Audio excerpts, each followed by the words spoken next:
Hey everyone, welcome to That Pedal Show. Viewers, hope you're all fantastic on this sunny day. It was a lovely drive here. It wasn't sunny at 5 to 7 this morning, I can tell you. No, well, it was lovely on the drive. When I'm uphill with the dog. Yes, it's going to be nice tomorrow. It's going to be nice on Thursday, but there's going to be a little bit of biblical rain on Wednesday. Oh, is there? Oh, okay. Yeah.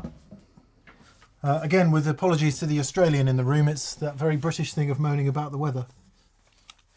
Even I, Daniel, get bored of it towards the end of February. Oh, okay. That's amazing. Yeah. Okay. Yes. Anyway, hello one and all. Welcome to viewer comments and questions. We've got nice sort of super chats in tonight. I may turn them off because we have a lot. So if you've super chatted up until this point, we will answer you. I'm going to turn them off now. Paul Matulovic, you're the last one in. You may be the last one in, we'll see. Thank you. Huge thanks to BV for moderating and being in the chat and being in and all around it. Thank you kindly, BV. We greatly appreciate that. And thanks to everyone for being here from wherever you are around the globe. Yeah. We have Adam D from Albuquerque on. We have Plexico, Duncan, good to hear from you, buddy. Andrew Jones from Derbyshire. Stephen J is on. Dan Otley, hello Dan. Michael Schneider. Carson Green, next to Parsons Green. Peter Nash, music. Max Headroom. Oh, Max Headroom. Remember Max Headroom? I do. I remember watching the film in Australia, and there was a guy on a keyboard typing in all the numbers to be this guy's brain. And I thought that's going to take him a little while. It was great. It's mad. I suppose it was sort of pre-internet AI, wasn't it? Yeah. There was a whole amazing piece of fantastic imagination that this could possibly happen, and now we're living in it. Beside it. Ron Dark. Hello, Ron. Todd Roy. KJ Photo. Steve Dot. Simon VR DJ. Hello, Simon. G'day, mate. John Perrittle is on, or Perrite. Sorry, I can't see. My eyes are getting worse by the day. Eagle Ray Rob. Good to hear from you, buddy. Lots of good friends. David Rustad. Andreas Johansson. Lots and lots of good friends. Nice. Yeah. Executioner's Bong. We're going to chop your head off, mate. Hang on a minute.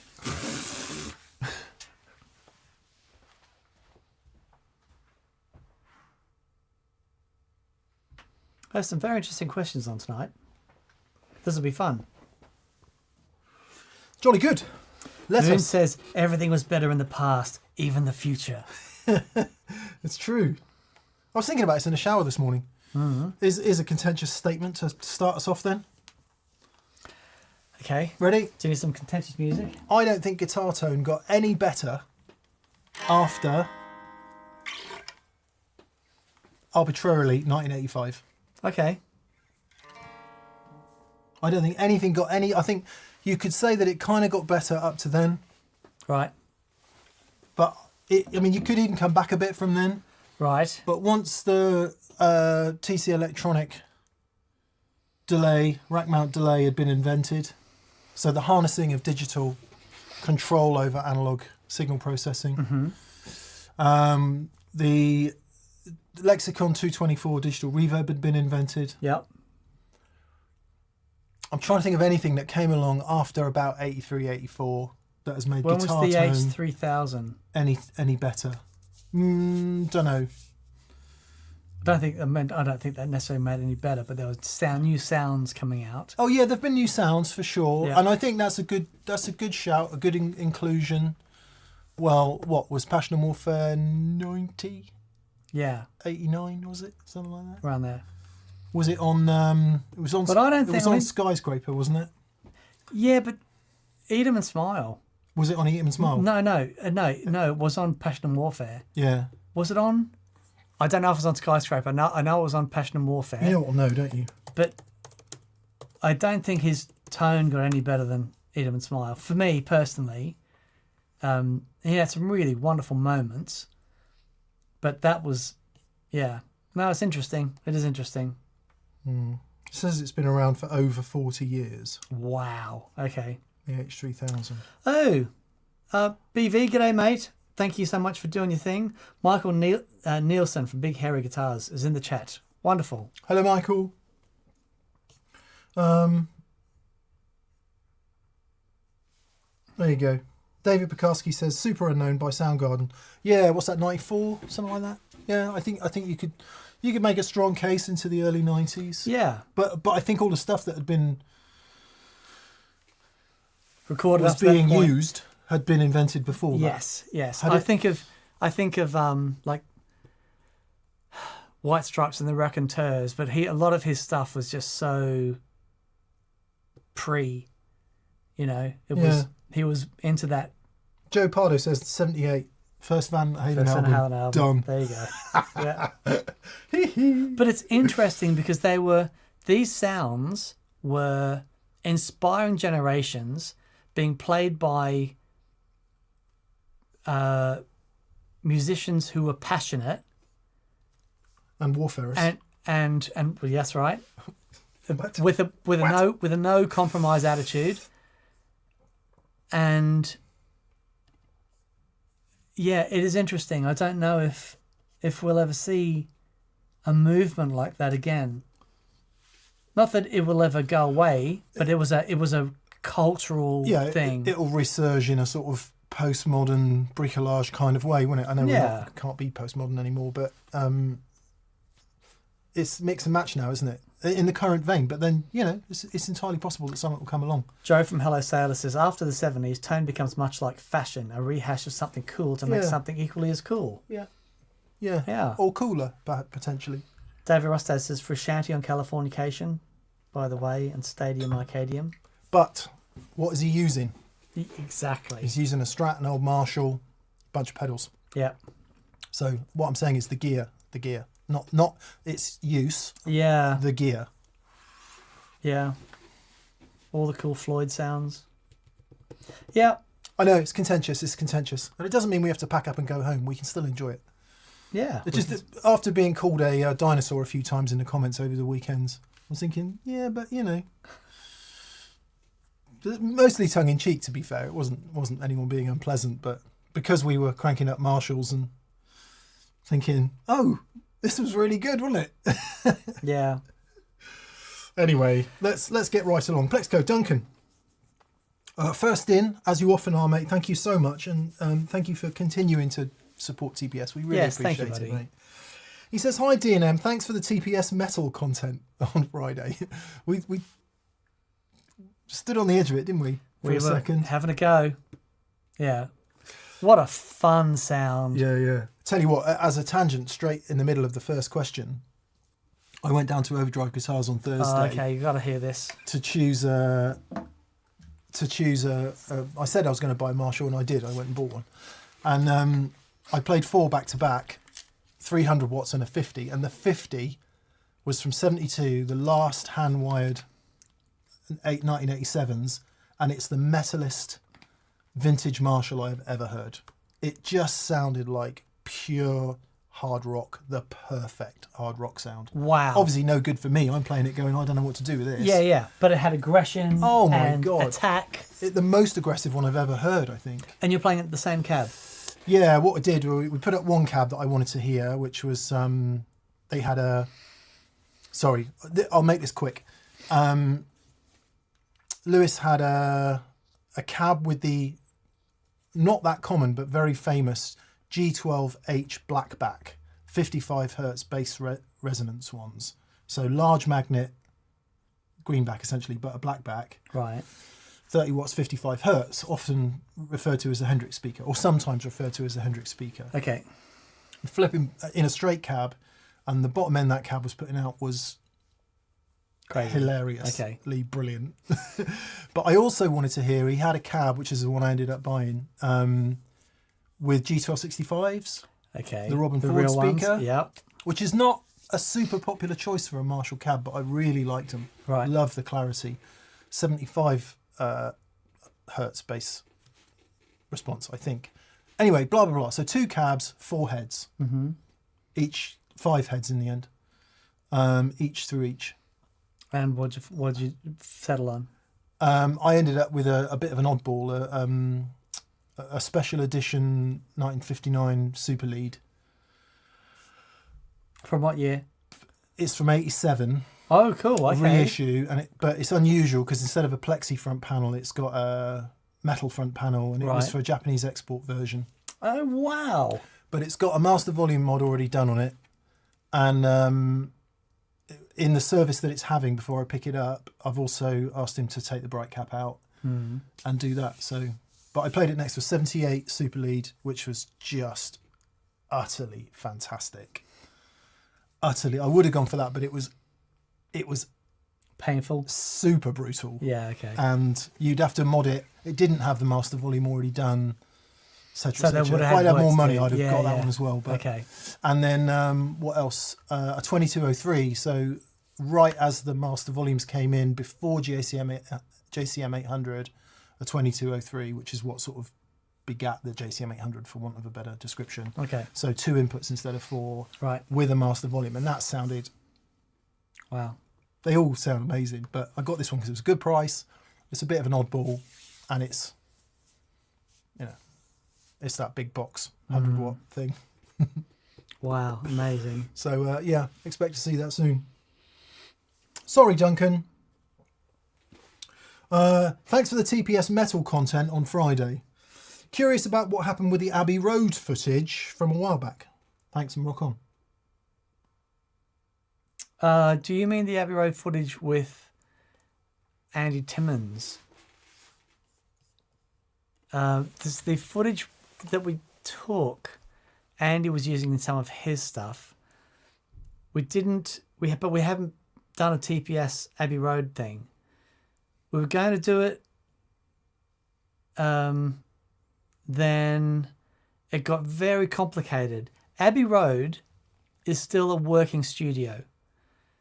They are booked months in advance. So we were talking to Jeremy and we're trying to find a way to get in like an early morning and do some stuff. But to do it properly, we would have to book a studio.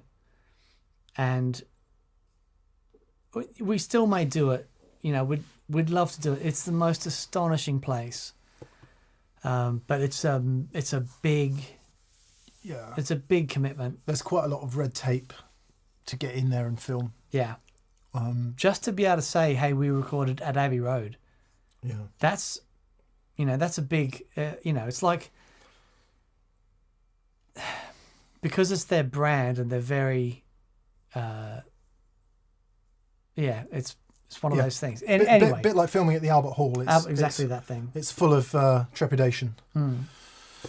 Yeah, and big fines if you use it incorrectly. So anyway, we'd love to do it. We've been there. It's astonishing. Hopefully one day we can bring you a behind the scenes at Abbey Road video. That would be amazing. Yeah, but in short, Duncan, it didn't actually happen in the end. So, Plink Stringley, Plink Stringley says, "Hello, gents, and thank you for your generosity, Plink. It's extremely generous. Thanks, you, mate. I love having shows on while prepping dinner or doing things around the home. It's like having friends over. Check out Von Gon pedals, VONGON. The Ultra Shear is made for D&M, a plate, reverb and vibrato combo. Any plans to revisit the Geckoplex? Okay, Von Gon pedals, we will check them out. Geckoplex is there behind the Polymoon. You just grab it. Is there behind We had a quick listen to it while we were listening to some, like one of the many tape delay shows. It's not no analog drive-through, I don't think, in that one. Oh, is that why we put it down? That's why it was tricky. Okay, well, we will revisit and just make... we will revisit and have a check. But if Dan says it's not analog drive-through, that would be why we didn't use it again. I've got a Von Gogh pedal, a Von Gogh fuzz, and I think it might be next door. Right. It's very groovy.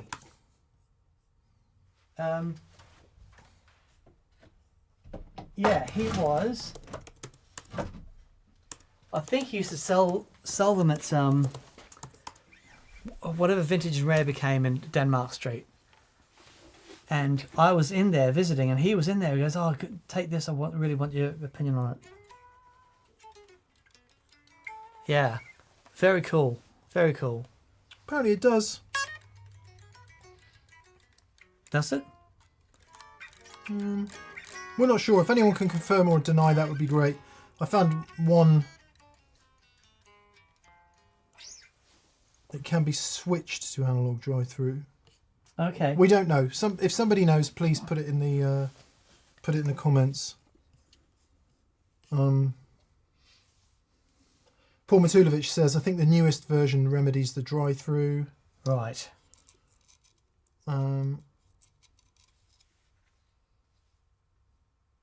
Yeah. Anyway, we'll Yeah, 40 Watt Podcast says he loves it. It doesn't do analog drive-through, but I can't recall one way or the other. Can't understand. Mr. I says, "Do you read any of these comments, or is it just Patreon?" There's no Patreon comments. They're super chats. But yes, we do get in there as well.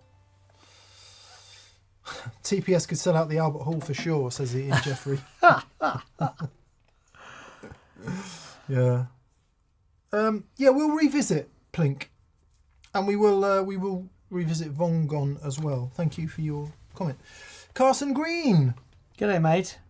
Carson Green says, "Legends, I saw Eddie 9V yesterday. If you haven't, check him out, or at least Eddie 9V.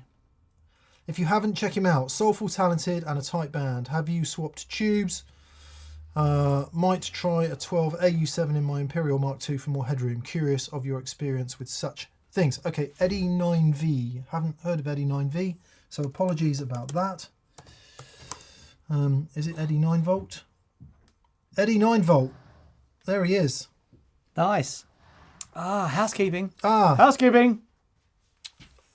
Catherine's coming in to remind us of the housekeeping. The main subject of which is we are now shipping to the EU again. Yay!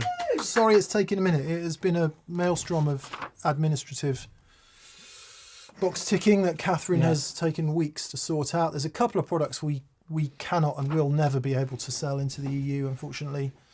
But most stuff, guitar straps are going to take a minute. But certainly stuff like Red Wing, the clothing, water bottles, all that kind of stuff. Good to go. Is good to go. Great. Wonderful. The new long sleeve. Oh, look. Yeah. I have worn mine to death. I live in these and I just love them. Yeah, unfortunately we are low on stock of work shirts at the moment as well, but there will be more in time. More car keys coming in the next week. More car keys coming in the next week, and that's not car keys to drive your car with. That's khaki. There we go. So yes, Europe, you're back in the game. Yep. And also for anyone new here, the way we fund the show is by selling the merchandise. We don't take any money from anyone to feature any product. We never have, nor will we ever shall do. Ever done. Never. One shall thing. Ever never. You shall not done it. Sample that. Never. Ever. That said, no one has actually sent a truck full of money yet. No. So if anyone wants to try that, we could test out our limit. Because everyone's ultimately got a price, right, Dan? Yeah. Yep. Someone wants to pay us $1 million. This is my latest tube screamer. Here's $1 million. Love it. Anyway, Carson Green did actually have a question, which was, have we tried swapping tubes? And in his case, specifically preamp tubes, yes. Something like the Imperial Mark II. It's a mixed bag, because on the one hand, you may achieve your desired goal, which is reduced gain and more headroom, But you can also, if the circuit's not optimized for it, you can also just lose body and fullness and the all-round sexiness that you love the amp for. Fair? Yeah. It's one thing to plug a tube in and have a play. You need to hear that at different levels, because it might be you plug it in and it sounds great, but when you turn the amp up, it's not doing you any favors, and you go back to what was in the amp. I think most designers, certainly new designers, will design the amp to sound great with whatever tubes are available. So, for example, I think my Lazy J, Jesse designed that with JJs, and not that it doesn't sound great with other valves, it does, but just with standard JJs in, it sounds fantastic. Yeah. So they go to a lot of effort to tweak it so that with modern valves in it, it sounds great. But saying that, I have had great success, especially with things like EF86 valves and ECC 83s and phase inverter valves. I've had a lot of fun just tweaking those. Remember my old 2-Rock? I spent a whole day with a bunch of valves and found some really nice things that just sounded sweet. In the depths of one of those gas moments, I bought a bunch of tubes, new old stock ones, some of those cryo-treated ones, all 12AX7s, just to whack them in and out of the 2-Rock and have a listen. And of course, I haven't quite got around to doing it yet. Yeah. Thing is, though, your 2-Rock is one of the best sounding amplifiers we've ever heard. And you got to be careful with that stuff that you don't miss the wood for the trees, if you know what I mean. Because it's like you plug into that thing and you can play and be expressive and it's magic.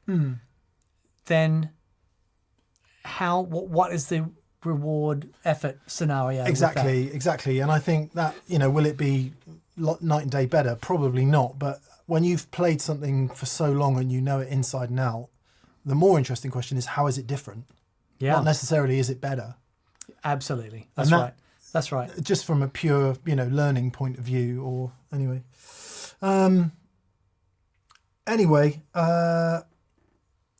Yes, we have tried it, and the good news is it's easy to try. You don't have to worry about biasing or anything like that with preamp tubes. You can literally pull the old one out, put the new one in, and see what you think. Please be careful poking around inside tube amps, turn the power off, all that, and just watch what you're doing. Don't burn yourself, all the obvious things. It is, it's not without risk, but then again, it's not very difficult. So give it a go. Give it a go. You won't damage the amp unless you won't damage the amp, but don't try and put an EF86 or the wrong kind of tube in there. Make sure that it is a direct replacement for what are they? 9-pin? 8-pin? 8-pin. Or the 5-pin. Yeah. Yeah, make sure it's a direct replacement. Yeah, right kind. Absolutely.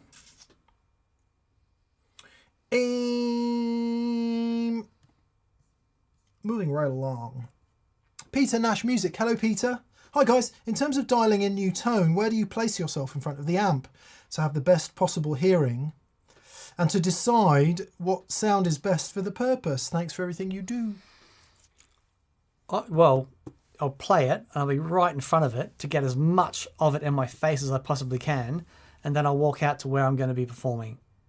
Yeah, I'll go backwards and forwards. I've got to a point now I'm pretty good at getting it, understanding what the microphone needs to hear, but then getting it at a point where I need to be connected with it as well. So just getting that nice sweet spot between the two. And also try not to sweat it too much, because when the next environment you're in will be different. So you're looking for a sort of median, aren't you? Yeah, that's right. I'm always astounded, like different rooms, if they sound brighter or darker. And that tone you absolutely loved last week. It's so different in the new room. You either can't stand or really don't like that much this week. So, sweating that stuff too much is painful. Yeah. But clearly you've got to have somewhere to start. But yeah, walk around a bit. Yeah. Yeah, I think also sometimes we can be very tied to going, my amp's going to be there and it's pointing that way. But,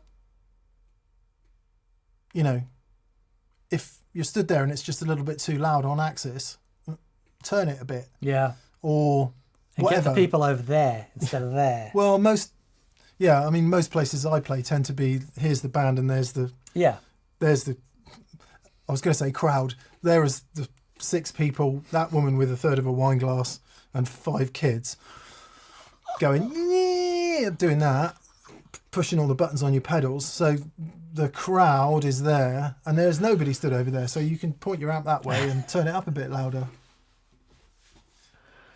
Calagambero says, hi guys, just being able to write to you live is amazing. Oh, bless you, mate. Thank you. Nice to hear from you, Calagambero. And Captain Sexy 90 says, the Bloomfield Drive is a beast. I played one when I was in Miami last year. Having never played one, heard lots about it, but didn't really know what the amp was. Plugged it in and it tore my hair off, which is why I'm now bald. What a wonderful sounding amplifier. Really, really wonderful. 2-rock, innit? 2-rock, innit? Had a great chat to Eli in at NAMM this year. And it just, he loves it. You know, he's emotionally involved in getting these sounds right, and it shows. And that's what I just want to work with people who are like that. It's great. Really dig it. You know, I was telling him, you know, on how the CRS on the show and every plug-in, it's amazing. He was moved, you know, and it's like, that's just awesome. Cares about it. That's it. Palomar Sound says ahoy. Palomar. Ahoy, ahoy. Ahoy, ahoy. What was the reason for clipping the bright cap in the Marshall 1987 instead of just using the other channel without the cap to begin with?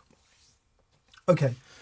In classic 4-input Marshall Plexi era things, and after that, 4 inputs, 2 separate channels. For those of you who don't know, one is sometimes called channel 1 and channel 2. Sometimes they're called high treble and normal. And the normal channel is very, very, very dark sounding, like too dark. Yeah. I dare say you could mod it to be less dark, but I don't understand that. Anyway, it's just crazy dark sounding. Like, I can't, other than bass, I couldn't see why you would ever use it. Or if you liked particularly fluffy jazz, but then you wouldn't have a Marshall for that probably. Whereas the high treble channel is insanely bright and unpleasant until you get it turned up to 7 or 8, when the effect of the bright cap is reduced greatly and actually taken out of the circuit completely once you get around a bit further than that. Snipping out the bright cap, although some people think it's heresy, just makes it sound like a normal amp when you plug in, as opposed to this horrific bright thing. And it enables you to get nicer, more balanced tones at lower volumes. Who was saying that apparently that value was a mistake? Martin Kidd said, he didn't say it was, he said he's often wondered if it is. Because it's unusable. Yeah, that's right. Down there. Unless you like... No one likes that. But there's nothing There's no nice tone about there. it. No. Yeah. No. You have to get it past 4 or 5 for it to sound acceptable. Because what happens with the bright cap, it's the same as a bright switch on an amplifier. It's this capacitor that sits across the lugs on your volume Except 10 pot. times the value. Except 10 times the value. So what it means is it lets... So the larger the value, the more down the frequency it lets the tone in. And you imagine with your volume turned off, you're going to have all this frequency still there. And with a little bit of the amp turned in, all that bright frequency is like, rah! And so it's not until you turn the volume up where most of the effect of that capacitor disappears. And then when you turn it all the way up, it disappears completely. So, I've never been able to... It's always been the normal channel on 5 and the bright just on. And the other effect in a in a 50-watt plexi anyway, is it also starts to really harshly overdrive very quickly. Yeah, Which yeah. once you get up higher is great if that's what you want. But what Dan and I want is more headroom, a rounder, fuller sound, which is not to say a dull sound, because there's still a ton of treble there. Yep. But also less very, very aggressive overdrive going on. So you can run your delays and reverbs in the front, no problem. That's not to say it's a clean pedal platform. It's a million miles from that, because it does start overdriving when you hit it. But if you get it at that perfect point, which is partly why I've gone for 100 instead of 50, because you can do it louder, you can run delays and reverbs in the front, no problem. Yeah. And it just sounds magic. So Oh yeah, like the best pedal platform amplifier, yeah, because it's got that magic thing, and this is, I think, what pedal guys are all looking for, that amplifier that on its own has character, and just you connect to it, but it still has enough headroom that you can hear the effects. yeah. And that's the challenge. And the Marshalls, and they're It's just so open. so open. And you get that clean feedback thing, Yep. which I love, which, Yep. Robin Stumble There did you, it, exactly. did there it you go. better That's than it. any amp that I've ever heard. But Yep. that 100-watt 78 that I played at Overdrive last week did it as good as Robin Stumble. Amazing. So, say what? Andre DJ says, in an episode 5 years ago with Simon Jarrett, you wanted to remove the bright Simon cap. Jarrett's in the chat. Simon! You wanted to remove that bright cap 5 years ago. says 5 Andy. years ago. I know. I thought it was really difficult, and I couldn't be asked to get in there and have a look at it. Because on the older ones, it's just a capacitor, like a little orange or red, whatever, disc right across the input there. Or on the volume pot, actually, is where it is. Sorry, not on the input, I think. Anyway, on the newer ones, it's actually on the circuit board. And I was thinking, oh no, going to have it all out, go underneath. But it's just stuck out the top there. Wiggle, wiggle, wiggle, out. Simon Jarrett says, no, bright cap is cool. A small cap, like a 150 or 220 picofarad, is quite nice also. Way more subtle. That's it. Yeah, I've heard a lot of people say they like a 1.5 or a 1. Right. But yeah, small one. And someone was asking, do they think it could be a hangover from plugging mics into it? But I don't think so. Like a microphone into that would just be death. Yeah. Yeah, literally all the wrong yeah. frequencies. Yeah. But they did do a PA version of it, by the way. So Yes, it would they be did. interesting to look at that, Yeah. how the circuit and the various tone values differ. Anyway, I don't know. Yeah.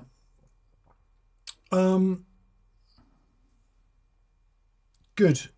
Peter, I hope that answered your question. Max headroom? What did he used to say? I just remember him on the purple background. Was it purple, like starry background? And glitching. Song? Yeah. Yeah. Did he have a song? Oh, probably.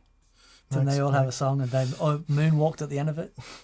Max Headroom says, D&M, I was wondering if you guys could talk about guitar bodies and playing position. How do different length bodies affect the playing standing position? And how does the length of the body affect this? Okay. I think it's got less to do with bodies and more to do with strap buttons and necks. Yes. So, this guitar, the neck, it's a little bit further out than what is it on my telly. It feels like telly starts there and this starts here. So it feels like 2 frets that way. However, because the strap button is back here, the guitar goes, it just sort of sits in a very nice place. And it just... Doesn't it push it that way if the strap buttons? I don't know why, but on me it just sits in a really comfortable place. Because I don't feel it. You have it on the hip. I don't feel it like I do with Just other guitars. hold the SG above that and put the bridge where that bridge is.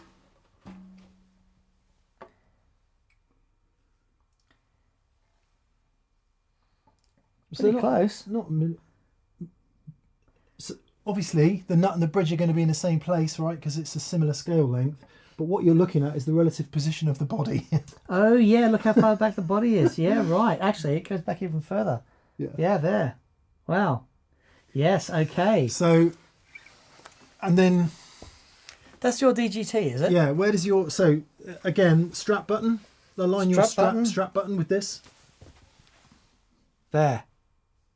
That makes more sense, right? Yeah. But I tell you what I find with PRS guitars, for example. When I sit down, it's all over there. Yep. And it's going down there. Yep. Because the bridge is quite far back. Right. Look how far forward that bridge is. Yep. When I stand up, a lot of those problems are mitigated because of the position of the strap button. Obviously, I can't use the strap. Because the holes are nice and... Anyway. So because of the position of the strap button...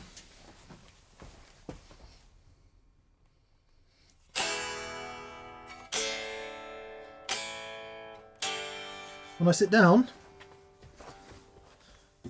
Yeah, right. I'm 2 frets back. Yeah. I don't think that happens on a telly quite so much. Oh, interesting. What I'm saying is, stood up, I find it much, much less a problem. Right.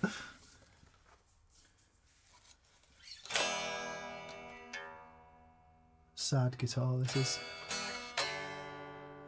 Just doesn't get the love it deserves, that guitar. So I guess, is a similar thing going to happen? Nowhere near as Nowhere much. near. Right.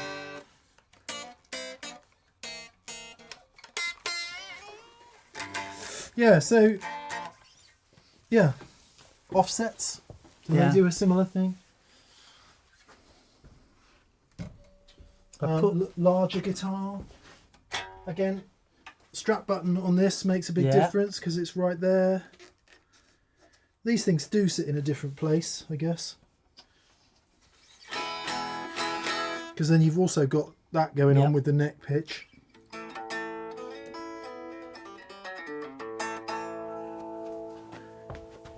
Boom, right there. A little bit back, but not as nowhere near as much.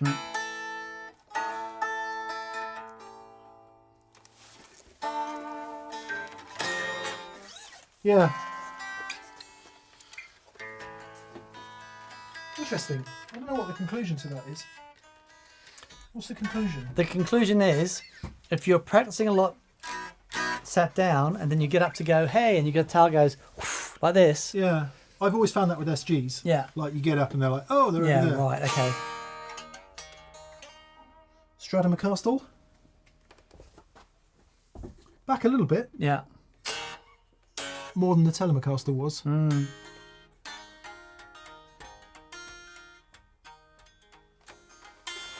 Interestingly.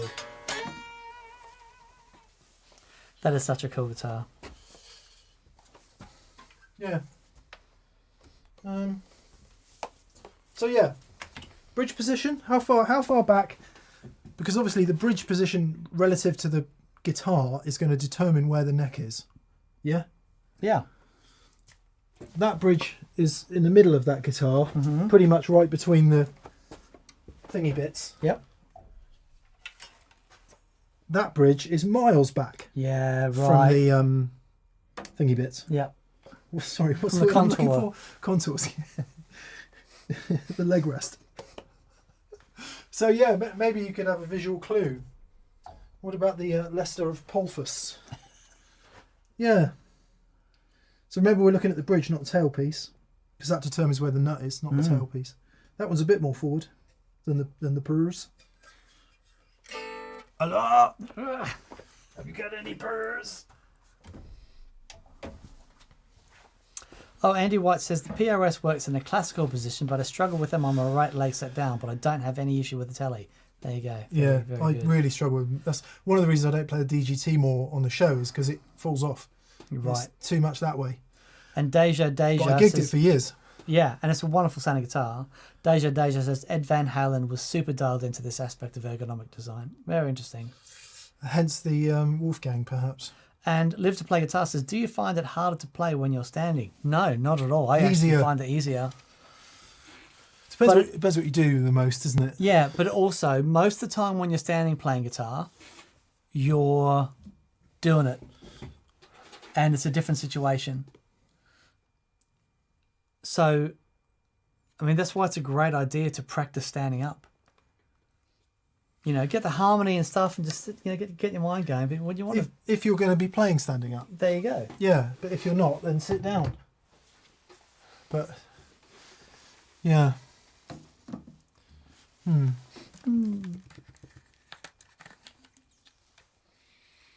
Yeah, because you do, well, I guess when you're learning, it's tempting to sit down, isn't it? I don't. I walk around the house with a guitar on a strap is what I do when I'm learning something. Right. Actually physically walk around the house. Yep.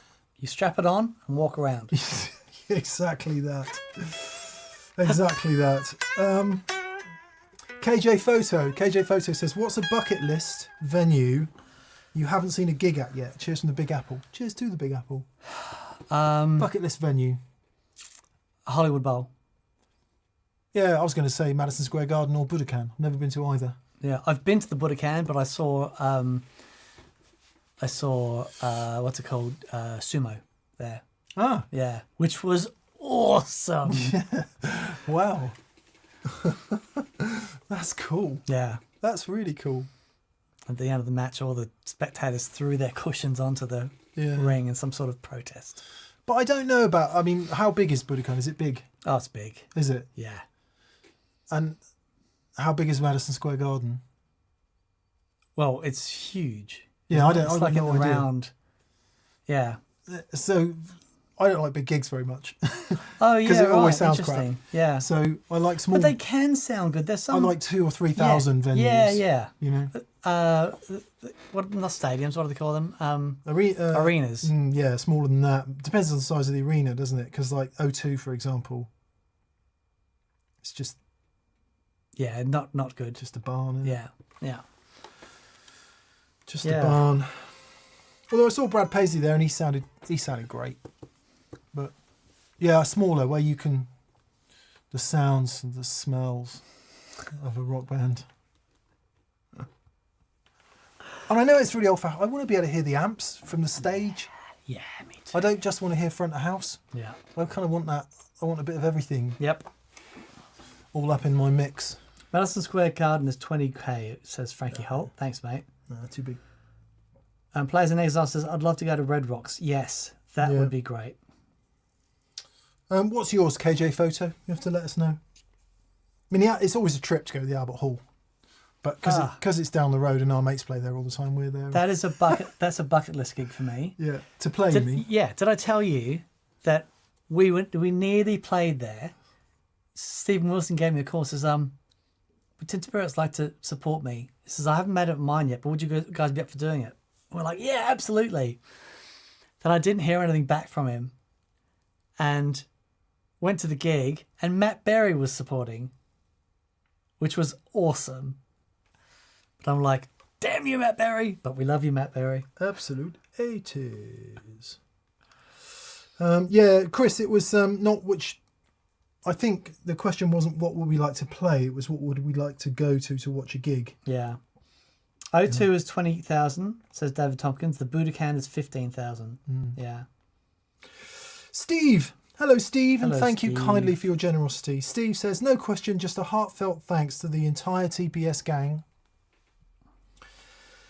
for all you've done over the years. TPS has been educational and inspiring at a time when my musical journey needed both. Extra special thanks for the endlessly rewatchable Ed O'Brien episode. Ah, Thanks, Steve. That's really kind of you to say. he's a wonderful man. I saw him a couple of weeks ago when he picked up something from me. And, yeah, just, he's an inspiring dude. Really? Who loves it, who cares so much about it. It's like, it shows, it's really wonderful. Yeah. Love it. Yeah. Lives it.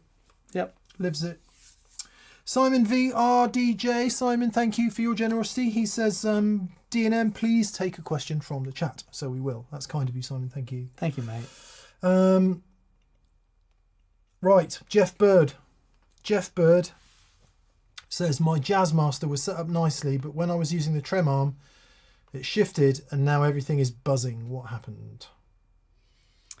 So, what I guess has happened is that your trem arm, where the earth wire is connected internally, if something's shifted, you might have broken the earth wire. If and now you everything is yes, buzzing. if you mean an electronic buzz.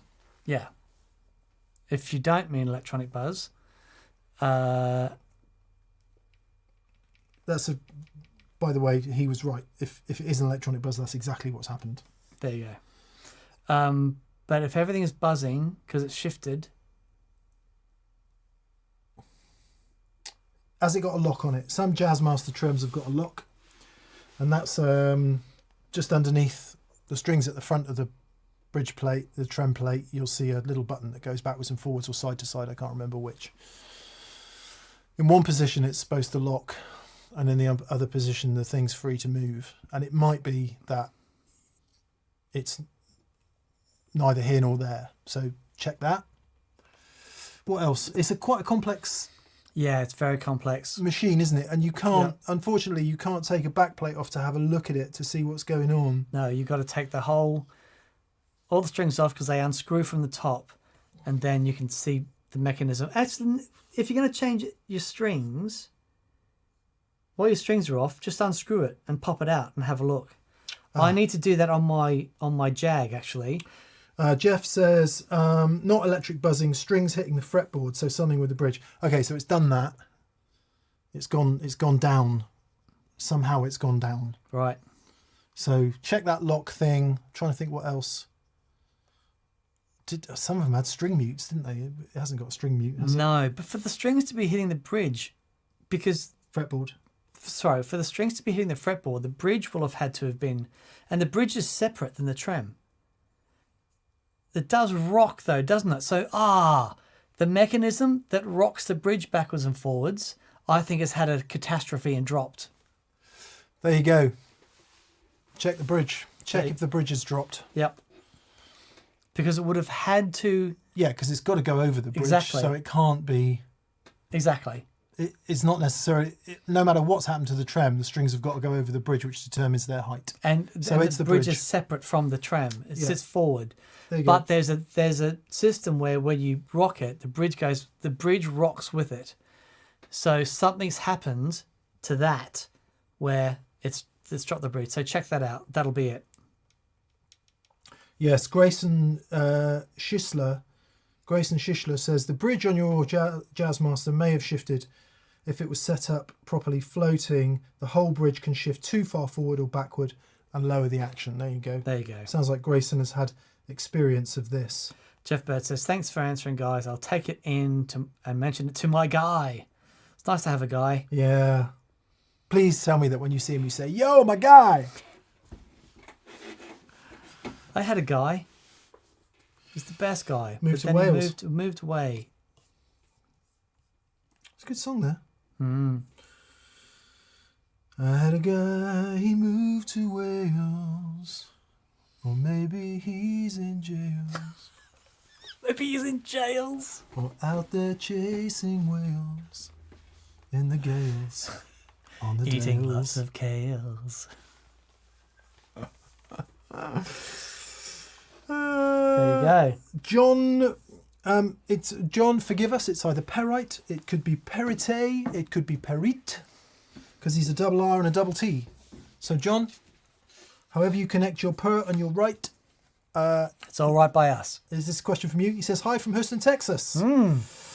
I have a Dr. Z, a Dr. Z Master, which is based on Joe Walsh's 57 Bandmaster. Wow. Either that one or a different one he gave to Pete Townsend, right? Wow. Okay, cool. And that's the sound of... Of the who? Right. Yeah, with the Gretsch. Which amp should I get to pair with it? A Vox, a Bad Cat Era, a Dr. ZZ80, or something else? Thanks. Okay. I would say not the Z80. Not the Z80. Because the thing about the Bandmaster, and if the Z Bandmaster is anything like the 57 Fender Bandmaster, they are very fast into overdrive. Yep. Do you know what Pete Townsend used to record his demos? Little Princeton. Right. That And makes a lot of sense. It sounded almost like the high watts and that huge. Makes great sense. Yeah. I reckon because I love pairing the high watt with anything. I love pairing the Princeton, with anything. I think it's a spectacular thing. I'm going to say it depends on the volume that you're playing at. And if you're after more of that headroom veracity, then something like, I mean, it could be anything, but the Princeton, or if you actually, here's what I'm going to say, Princeton or a Super Reverb. If you're after more and you play loud, Super Reverb.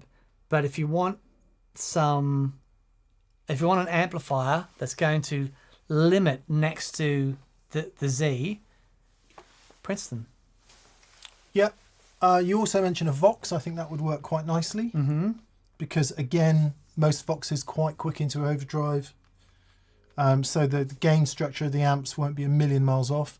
One of the issues that can occur, we sort of touched on this but haven't said it explicitly, is if you've got a really, really high headroom amp and one that goes into overdrive very quickly, then you get this bizarre combination of the two where one note is like too quick, too fast, too clean, and the other note is very overdriven and saggy. And that, I guess, could be a cool thing, but typically it can be a bit confusing to play. So you want amps that are more paired gain-wise. Vox could be great. Yeah. They are great. They're, still my favourite. You played the Bad Cat era, didn't you? Yeah. Do you like it? Yeah, it's good. And is it Voxy? Yeah. Yeah. Yeah, it is. It is Voxy. It is Voxy. In the same way that the Matchless is Voxy. Right. Nothing is a Vox except for a Vox. So it's bigger. It's bigger. It's more robust sounding. That sounds like a good shout, actually. Yeah, it's a great amp. So, John, it depends what you want, right? Do you want the Z Master to do the sort of crunchy goodness caving in thing, and you want something more robust to be bigger around it, or are you happy with the Z Master doing that job and you want something smaller to cave in below it? Yeah. And having just said you don't want too much of a difference in gain structure, you might want a small difference in gain structure for that very reason. Circle back to why Dan said he likes running the Princeton in combination with a bigger amp. Yep. So I guess... But even my bigger amps, apart from the Z80, my bigger amps are 30 watts. Yeah. But yeah. But yeah, but you know what I mean. The Matchless is mental loud. It is. It is crazy loud. It's a bit of a it's a red herring, isn't it, to say it's 30 watts? It is. If you're comparing that to every other 30 watt amp ever made. Yeah. Then, Not only that, we've got a little Fender Tone Master powered speaker cabinet in here, which I think is rated at something insane, like 800 watts or something. I mean, you turn that up to 10, the Matchless kills it dead on 2. Yeah. It just kills it, drowns it out completely on 2. So, yeah, it's tough to go by wattage, isn't it? It really is. One day we'll understand it. Gordon Rankin will be in the chat and explain it. But hello, Gordon. But I don't want to understand it. So hopefully that's some food for thought, John. I'm guessing because of the amps you've suggested, you like that overdrivey, and the fact you've gone for something Bandmaster derived would suggest that you like that kind of plug the guitar and get it crunchy, rock and roll, which is why I think a Vox is a good shout, actually. The Vox is a good shout. The other thing I would say is Dr. Z have announced they're doing a Z40. Yeah. A half power version of the Z80. Oh, there you go. And I think there you go. That's a really nice compromise. Dilwa3, maybe it's Dilwas, says from Canada. He says, I'm trying to understand. They say, I'm trying to understand pedal isolation. My old small stone, what's that, an electroharmonics phaser? Phaser, yep. Has a high pitch ring to it. Yes. Which might be caused by a digital pedal. Yes. What other tricks are there? All my pedals are on their own isolated power. Okay. You need to... You're going to find the culprit. okay. There's isolated power and there's isolated power. Just because it says isolated on the tin doesn't necessarily mean it's really well isolated. So here's what I want you to do. Get the sound up, get the ringing. I want you to unplug one at a time the power from the pedals around it. And then plug it back in. So at any one time you should only ever have one pedal the power from one pedal unplugged. And see if there's any pedal that you unplug that stops the ringing in it. Now it might be a pedal 4 pedals down the line that's just interacting with it in a very unfortunate way. Also, confirm whether you have buffers before or after the phaser. Confirm that the phaser doesn't make that sound on its own into an amplifier. It's a process of elimination. It's the only way to find out. But so what you want to do, you want to unplug the pedals one at a time. Now, if the digital pedals that you're unplugging, if they're not true bypass, in other words, when you unplug the power, if they don't plug into a true bypass state, it's not going to tell you if it's that pedal or not because it's going to mute. If it's not true bypass, you need to take that pedal out of the chain. But just do them one at a time and see if you can find the culprit. Let's assume you find the culprit. You now need to work out, is it the power supply going to it? And that's where you try a different power supply. Or is it something to do with the buffer inside the pedal? There's a bunch of things you can do. It's a pain in the bum, but it's totally worth it. If the phaser is something that you use a lot, then get amongst it. But there's your process of elimination. Eliminate the power. Find out if it's the power supply is something. Then eliminate buffers. Do the pedal on its own into the amplifier and just be sure that it's not something that's happened in the pedal. Because also remember, those pedals of yours is an old one from the 70s. All those caps are going. Yeah. It might be something in the pedal itself. Is there anything funky about the voltage in those old phasers? No. So it's not like the old not like the old Boss things where they run on 12 volt DC, not 9 volt. No, but they do. So very important. They use a mini jack power supply. In other words, the negative on the circuit is attached directly to the case, and they use a mini jack, not a 2.1 millimeter center negative DC input like a Boss pedal. They use a mini jack, and so it's important. This would be interesting. If you need to make sure, because I don't know what power supply you're using, but really good isolation, it always makes a difference. Take the pedal out on its own, make sure it doesn't do it on its own, then one at a time add pedals in and build it back up. And just see if it's something that happens gradually as you add more pedals in, or there's one particular pedal that goes wee, and then try some other power supply thing on it. Finally, a suggestion from left field. Where is your power supply? That's a good shout. I've had issues where my main power supply has been underneath a pedal, and when I move it, the noise disappears. Yep. So just physically move the pedal away from the power supply and see if that makes any difference as well. Yep. Just as a final shout.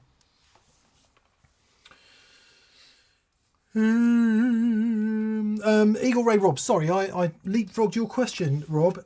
Eagle Ray Rob says, I remember when the Roland GR500 broke into the scene. Absolutely, with the big bar over the top. Or is that the GR707? Is that what the GR500 was? Never just search for GR500, always put a brand name in front. GR500 guitar synth module. Yeah. and that was the controller. Oh, yeah, come on. Google it, people. Nice. Mad. Rob says, I remember when that broke on the scene, the Roland GR500 system. The Meris Enzo X seems equally groundbreaking. Mm-hmm. Thoughts on the Meris Enzo X? I know it's not everyone's cup of tea, but it seems like a significant breakthrough.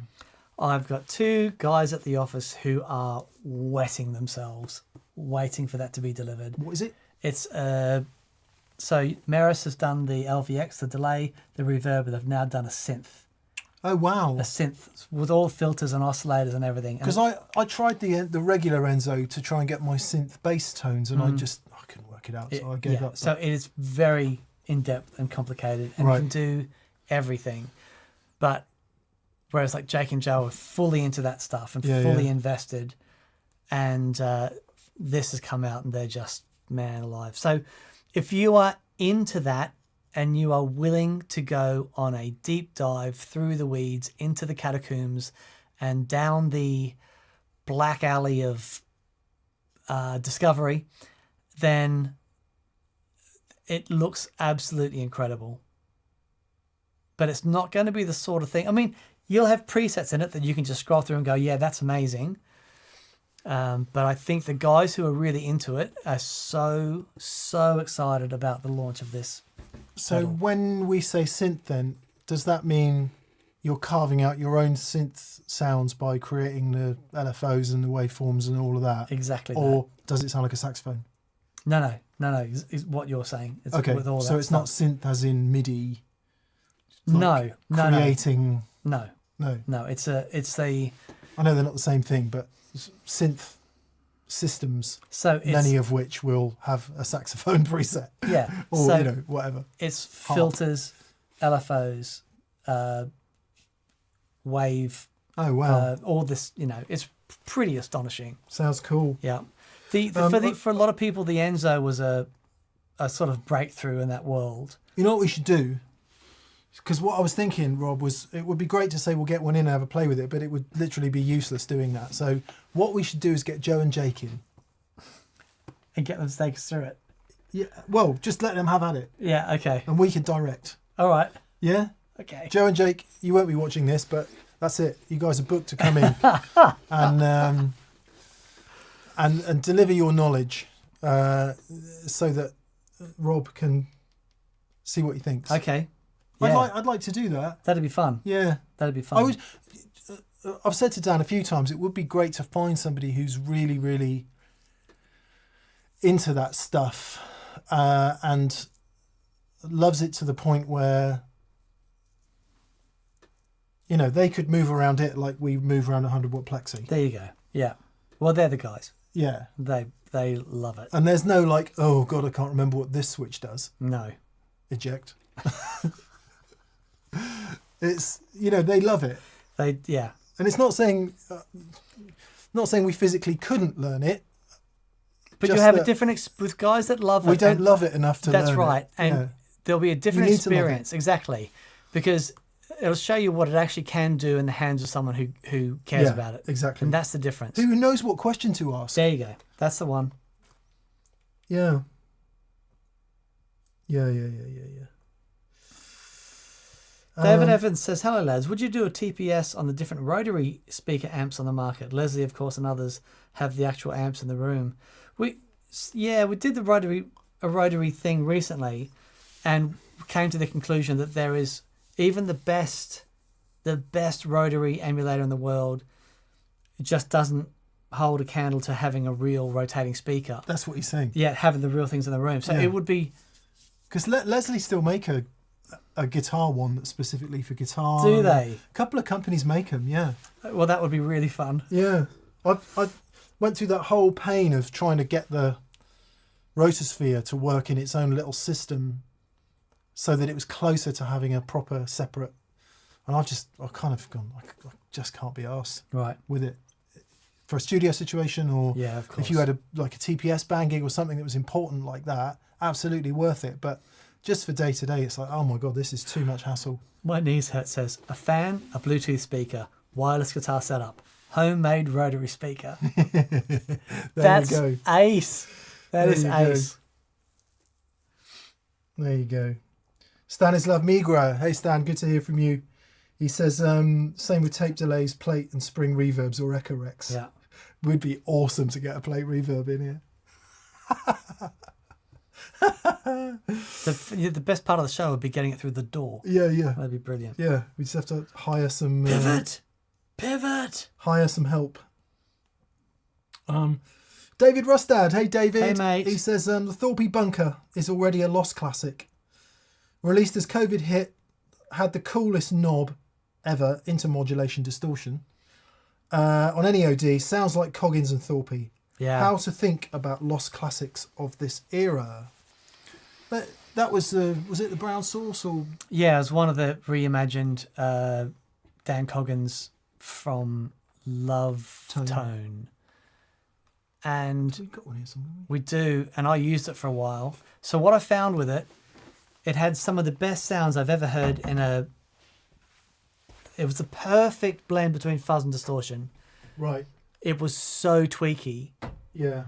Depending on some amps, it sounded just so crazy good. And some amps, I was just really tweaking with it.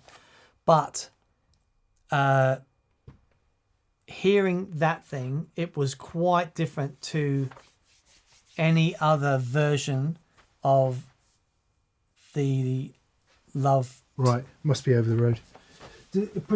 Have they stopped doing it because of component issues? Yeah, maybe. I think cells or something, or I think it sort of got lost in the COVID right calamity. Calamity.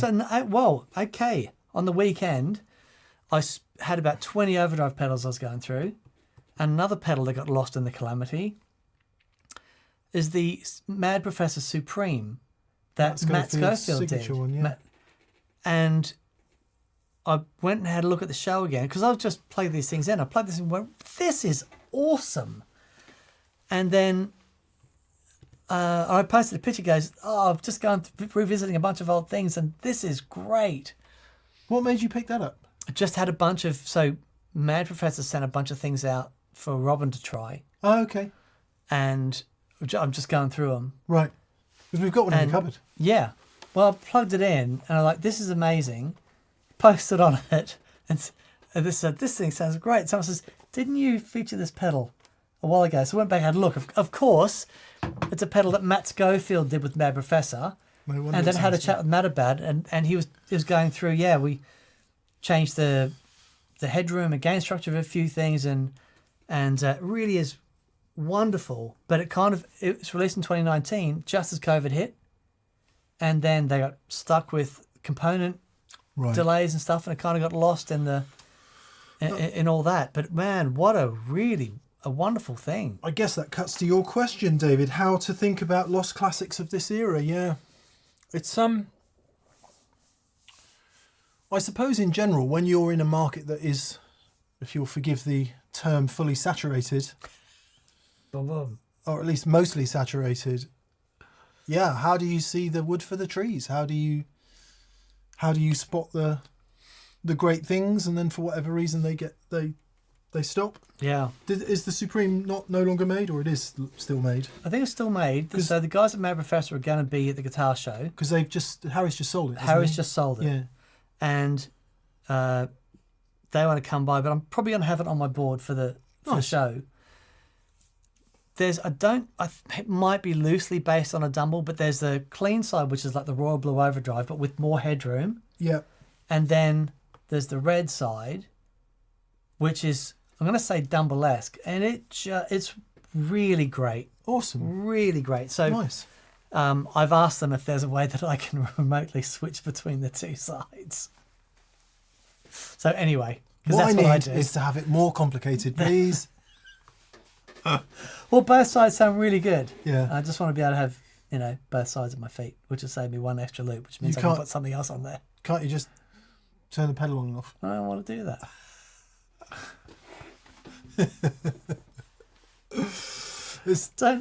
Don't ask me to press an extra button. It is hilarious. We should have a psychologist examine both of our brains. Oh, that's funny. Because Dan will literally always go for the most complicated solution, and I will always go for the simplest. Yeah, I don't go for I go for a Unless solution. it's to do with audio production, in which case I will go for There the you go. most complicated. Yeah. I just have I've got a clear thing about what I want it to do. You Yeah. know, and I've got X number of loops and stuff, and there we go. Make that happen. Make it happen. You're going to hate my current board. Why? You got 2 pedals, No. 3. No, I got more pedals, but what I don't have is any switching device. Oh, okay. Because I'm not going to do wet dry. You just go 1 amp. One and you amp. Yeah, and I want it small. And I know what the trajectory will go. Make it small. 6 pedals. Oh God, that bypass sounds terrible. Actually, it would be good to have wet dry. And it'll go back to being bigger again. Yeah, sure. That will happen. But you're going to a Marshall and a 4x12. Yeah. So there you go. I just can't wait to see how long this lasts. Yeah. It's been brilliant. But tube screamer, tube driver, Right. fuzz, a boost. Right. Those are the gain stages. Yeah. And CXM, Right. because I just can't get away from it. Yeah. Delay, harmonious monk. Okay. And I've gone for the Bell Epoch for the delay. That's just being in line all the Deluxe. time Yeah. with the expression pedal. No, I'll switch it on and off. Oh, because you don't need. You don't Doesn't worry matter about that the it fits thing. phase. Yeah, of course. But it's funny, I like the sound of it again. Yeah, it's great. Because it's just warm. Yeah, it does sound really good. Yeah, I meant to A/B it with the Empress tape delay as well, which is always also very good. But it's the ebb and flow, isn't it? Absolutely. You stop questioning it after a while. You just go with it. Let the tide take you out to sea. Let it wash you up on a beach somewhere, Yeah. and repeat. Legs, says And- Andreas Johansson. Hello, Andreas Johansson. David, I hope we ruminated around your question enough. Maybe there was some chat in the chat. Andreas Johansson, legs, 50s wiring on a Strat. Does it work? I keep saying I'm going to try it and I never do. People say it does. Yeah. I'd need to Well, look same- at it's a the diagram same- to remind me how that would be different. Yeah, it's the same concept. It won't be as stark as the humbucker 500k pot thing with a Gibson 50s wiring, but it will make a difference. Same concept. It's worth trying. Yeah, I'll try it. I'll just grab a Strat and see if I can understand it and try it, because one of the things that does play Strats all my life, ever since I was 14 years old up until about 10 years ago, played Strats almost exclusively with excursions into other guitars here and there.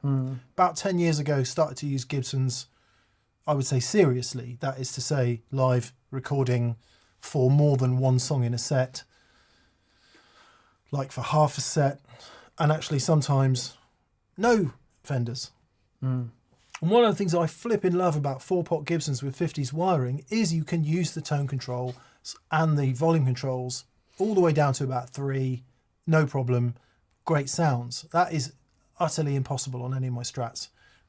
You can't go below about 7. Yeah, sure. Unless you're into an absolutely cooking amp with a fuzz on, then you can. You can go down to about 5. So it would be really interesting to see if it, everything is yin and yang at the end of the day. There's nothing gained without something being lost. So I'm kind of interested to find out. Scott Curry says it's a subtle change on a Strat, and Jamie Yeah. Brown says I've done it and it almost sounded too direct, so I switched back. Yeah. If it monkeys with that relationship of Strat fuzz at all, Yeah, I'm out, yeah, for to sure. quote Duncan Bannatyne. But let's give it a go. Give it a go. Andre DJ. Andre DJ says, hi DNM. Removing the FV50H. Oh, I think we had a question about this, didn't we? FV50H, is that a Boss volume pedal?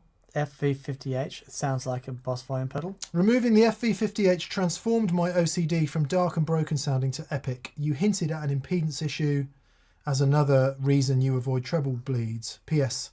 Big compliments on your gear database. Okay, so I think maybe you asked us about why your OCD sounded dark and broken.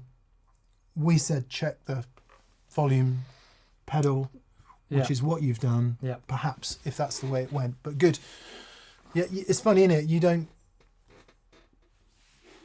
Oh, how did anyone ever know any of this before the internet existed? Yeah.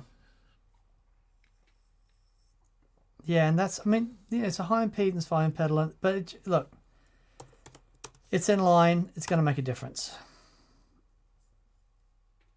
It's interesting that it made that much difference, but, you know, these things happen. Okay, so, right, FV50H means high impedance. That's right. Oh, right. But what is their high impedance? Is it 250k? 500k? I wouldn't mind 500k. So, think about it this way. You got a 500k volume pot, and you're putting that directly after your 500k pot from your Gibson, turning your Gibson into 250k. You know, that stuff, it does make a difference. I wouldn't mind 250k. And your Gibsons? Just generally. Just generally. Yeah. Good. Glad it worked, Andre. Executioner's Bong says, Toes. As a Beach Boys fanatic, I couldn't resist Keeley's I Get Around pedal. Yep. I'm loving the sound, but I'm having trouble getting a good recorded stereo sound. Any tips? Much love to TPS from Indiana. Right back at you. Thanks, mate. To Indiana, where Andy Timmons comes from. Yeah. Right. Beach Boys I Get Around pedal. Is it stereo is the first question. Right, it's the rotary simulator. Mm-hmm. Let's cover the obvious things. Sorry, I've just hit my page isn't loading. I'm assuming it's got stereo out. Yes, I'm pretty sure it will do. Obviously I can't. Maybe the internet has died. Maybe they finally turned it off, Dan. They said no more. That's it. That's enough internet. And the people rejoiced. Okay, so it's true stereo in and out by the looks of things. We still have internet. So let's cover the most basic application. Mono in, stereo out. And you're saying you're struggling to have a good stereo recording, right? So what are you plugging the left and right out into? If you're plugging them into two separate amplifiers, first thing you need to make sure is those amplifiers are in phase with one another. Because if they're out of phase, you'll get a rubbish sound. That's how that works. And that is true all the way down the recording chain. So however you're recording, microphones, interface, DAW, recording software, it needs to be in phase all the way through. Now, the really good news is you can obviously get it right coming out of the amp because you should be able to hear whether it's in or out of phase. But the place you're going to be able to hear it most easily, stick your headphones on. Now, you might need to set up a loop to do this so that you can hear what you're... Actually, no, record it. There you go. Get it all set up, record it however you're recording it. And this goes for whether it's direct or whether you're miking it. And remember, you're recording to two separate channels, right? So you're linking the left out to one channel in your DAW and you're linking the right out to the other channel. So you've got two lines of recorded stuff coming in. Next thing you need to do is pan them hard left and right. So that's another real basic. Make sure the channels are panned hard left and right. Now, if you add a gain plugin, for example, or an EQ plugin or something like that to one of the channels, you'll be able to flip the phase. or anything that enables you to flip the phase. Sometimes in some DAWs you can flip the phase polarity, shall we say. You can flip the polarity through 180 degrees. If you just listen, flip it through 180 degrees, that'll tell you whether you're in or out of phase. Anything to add? No, but one thing that is really fun, if you can get a direct signal in there as well, and you pan your rotary hard left and right, but just have a direct signal in the center and just bring it up. It just is lovely. There you go. Yeah. I'm going to say it's probably either a panning or a phase issue or both. And then you should be able to hear it very clearly. I mean, I don't know what it does in stereo. Does it send the bass to one and the rotor to the other, or does it? I don't know what it does in stereo. We were going to get one, but they sold out. Yeah. And it was Sweetwater only. Apparently. Sweetwater only. So, let us know how you get on. Yeah. Yeah. Hello from Omaha, Nebraska, says, I am Stoic Dan. Omaha. I love that song. Somewhere in Middle America. Off August and Everything After by Counting Crows. Nice. Yeah. Beautiful song. I flipping love that band. It's, man. But I preferred Everything After. Did you? I preferred Everything After August and Everything After. Yeah. Mr. Jones, obviously. Rain King. All of that, of course. Yes. Was Rain King off that one? Yes, it was. Raining in Baltimore? Yes. Okay, I do love that album. I prefer the live version of it. Yeah, see, the VH1 Storytellers. I never got into the live version. He was too off. Yeah, I loved that. Yeah, see, I just wanted him to sing the melody. Yeah, when you listen, so the opposite of that, when you listen to the live record, which I must have done, I want to say 1,000 times, certainly many hundreds, then the studio album sounds tame by comparison. Yeah, absolutely. But I get it. Yeah. I get it. I thought Recovering the Satellites was... I flipping love Counting Crows. Yeah. Met Dan Vickery a few times. Oh, wow. What a great band. Yeah, amazing. What a great band. Anyway, sorry. How do we get on? Hello from Omaha, Nebraska, says, I am Stoic Dan. Have a pint on me. Oh, thank you, mate. Thanks. And ruminate over what you look for in a good bass guitar tone. Are there any effects that are verboten on bass? Verboten? Forbidden. Any effects that are forbidden? 12-string? No. I mean, go for it. If it sounds rubbish, it is rubbish. If it sounds good, it's good. Just need to make sure you've got a good cab. And then go from there. I'll share a small bit of guitar player type insight into this, having recently taken up playing the bass. I mean, I've always played bass recording and stuff, right? But I've actually started to dep bass in a band. Haven't done any gigs yet, done a few rehearsals. Mm-hmm.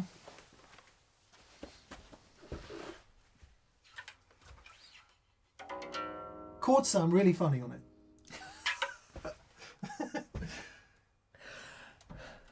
So here's what I've learned about bass, condensed, right? First off, guitar, you want loud, quiet, distorted, not distorted, soft, hard, pick, rake, fingers. You want every colour dynamic effect possible. Now, I'm sure that is true of bass at some point, but for the kind of bass that I play in a covers band, you need a strong, consistent note. Yes. For most of the song. That's the thing I found hardest about playing the bass. Right. Just being consistently... Forget that. I mean, the time thing, that's a whole other world. That's the other thing with guitar. Forward, back, pushed, pulled, wait, release. You know, you're kind of... Guitar is like jelly. Bass is not jelly at all. I mean, it is when you get really good. When you get really good, you can do all that. But when you're not very good and you're just figuring it out. Tone, wow.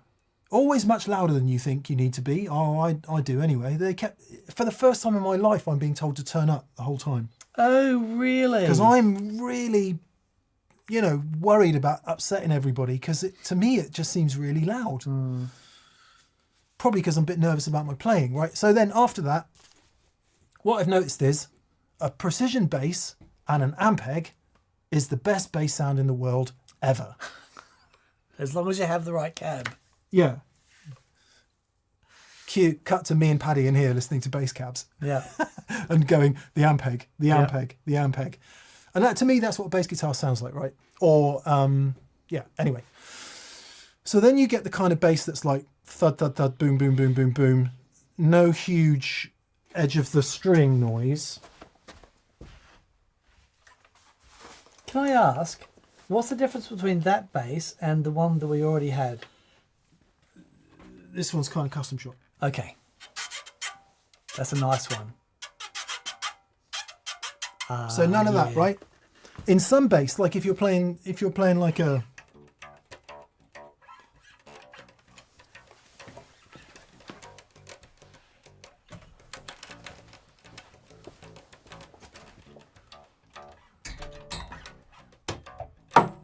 that one sounds much brighter as well. This one sounds much more vintage. Right. So that's thing one, right? Oh, yeah. So I'm talking about playing like soul-y music and stuff that sits under, and I want no treble. I want it to be really thuddy. I want plenty of 80 hertz, and it to be that. Mm-hmm. Or if you're playing like Dreams by Fleetwood Mac. That has the sound. This is... Precision bass, right?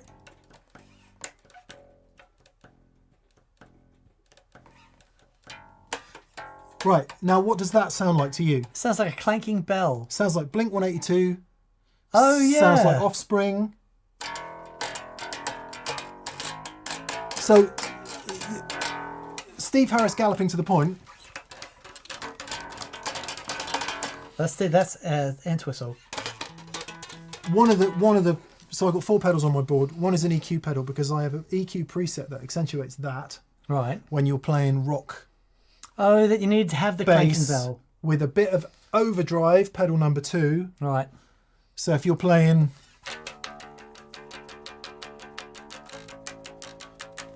play that on that bass. That sounds right, okay? Yes, it does. Because the strings are much more round wound on that than they are on this. These are just really old round wounds. This is getting flat soon. So that makes a huge difference. I mean, I'm talking like I'm an experienced bass player here. I'm not. This is what I've learned. I need a more modern rock string overdrive bass sound. Yes. And I need a thuddy soul holding it down bass sound. Do you need a... No. I can't do that. B, I won't do that. I can't do it. I won't do it. Can't do, won't do. So I use an EQ pedal for that, and also differences in strings. And then on top of that, an octave down, because quite more songs than you think have got an octave down. Yeah. And if you... Do you have a chorus or anything? Yeah, chorus. Right. Which sounds cheesy, right? But you'd be amazed how much bass chorus is here and there. Do you do the... It's quite satisfying, if you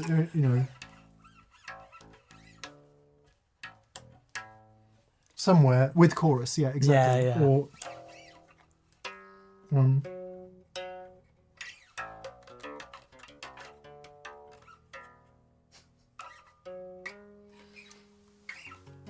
etc.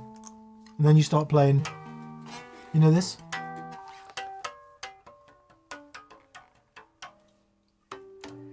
It's so funny because I worked out the other day. Portrait of Tracy by Jacob Stories. If you've never heard it, please. So that's what I would say, right? Understand that actually the fundamental tone of the thing, from the string and whether you're using a pick or fingers, is hugely, hugely, hugely important. And then add some overdrive. There's a fuzz I use as well. And I use a Hudson Broadcast for both of those things. I use one side of the Hudson Broadcast for overdrive, the other side for fuzz. A Boss OC5 for octave. Interestingly, I preferred it to the octave Psy. I tried that, the Keeley, and I prefer the Broadcast and the OC5 Okay. Separately. Sure. I use Jam Waterfall for the chorus, or a TC Electronic, the gold one, Right. SCF. And then, what did I say? Something else. Oh, the EQ pedal, Source Audio, EQ, to do that. And I've been really, really loving it. That harmonic. Oh, that and a sits- compressor, by the way. that sits behind that fret there that you do for Portrait of Tracy. I was mucking around with Panama the other day going, how does he do that harmonic? And I went, I'm looking for the harmonic. I was like, there it is.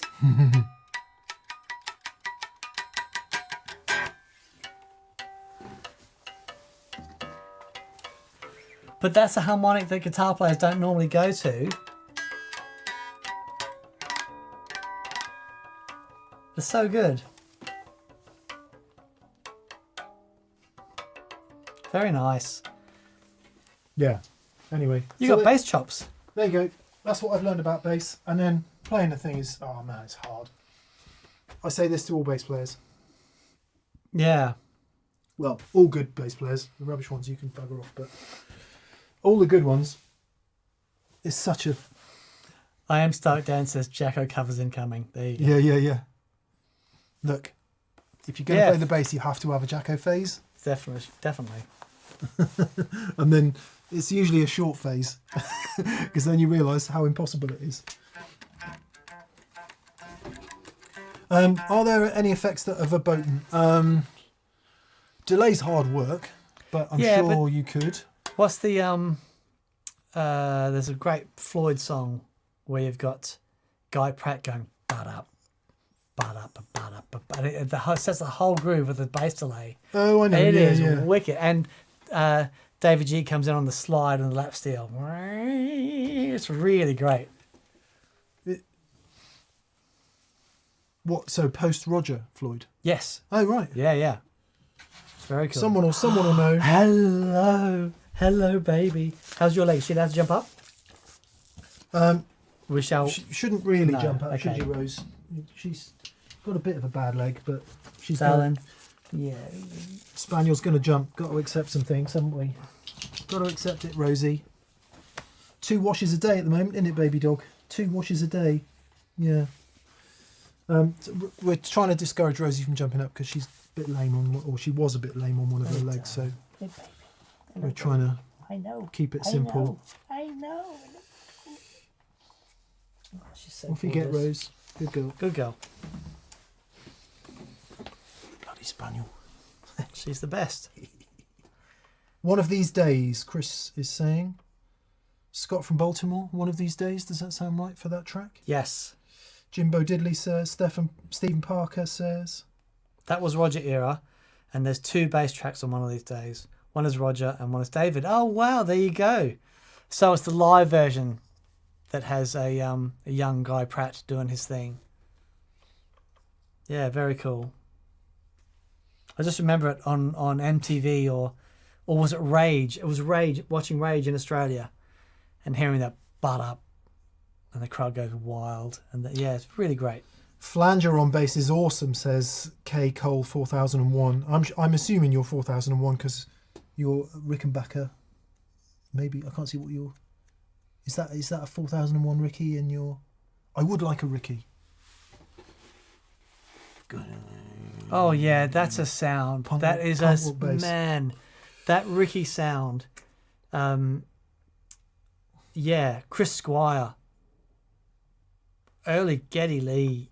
Oh, it's just such a great sound. What about the voice of Geddy Lee? Why does he sing so high? Will Mick ever wear the Jacko headband? Yeah, I've got a new idea for a tribute band, Knopfler Pistorius, and it's first set classic Knopfler Dire Straits, second set only bass solos, and it's based around the wearing of a headband. Oh, Yeah. nice. Was it a headband with Jacko or was it a cap? It was a woolly hat, wasn't it, he wore? Oh, I don't know. Not quite into full-on Billy Gibbons territory, but I thought it was a Jamiroquai. woolly hat. Maybe it was. Maybe it was. Bless him. No love for Sir Paul's Hoffner, says Scott Curry. Yeah, man. What a cool thing. Isn't it? Yeah. Violin bass. Yeah, it is. It's a terrible guitar, but that's the sound. It's the sound, though. Beatles. I don't know if they're short scale. I'm assuming they're short scale, but there's something about the sound of small, semi-hollow. Gareth uses one for a load of stuff. Yeah, right. Like a semi-hollow. Well, yes, because the first band he was ever in, who was his bass player? Who, Gareth? Yeah, I don't know. Paul McCartney.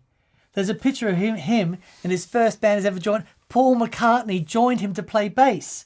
Was actually in the band. And so I'm sure Paul says, here you go, lad, try one of these basses. Do you not remember this? He showed us a picture. He goes, check out my first band. That's the craziest thing I've heard since Jack Duxbury being in Bryan Adams' band.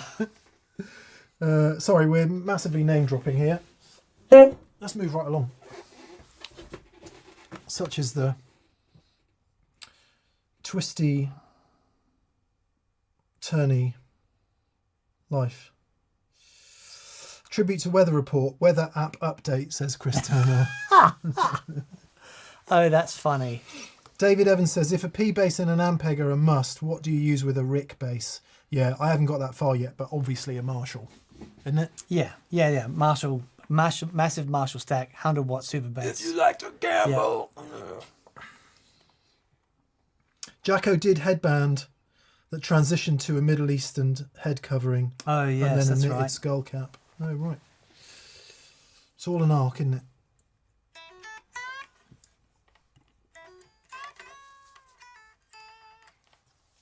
What key? No idea. What's that, F? I'm an A, but I'll do whatever you want. C it is. See?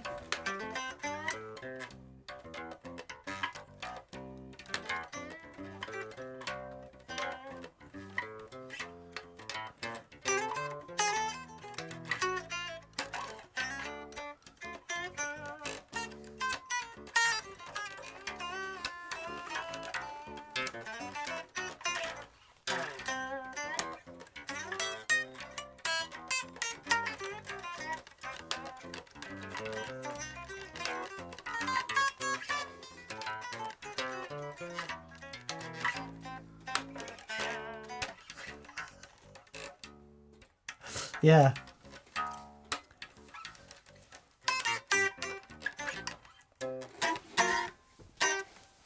The chicken, for those Yeah. who don't know.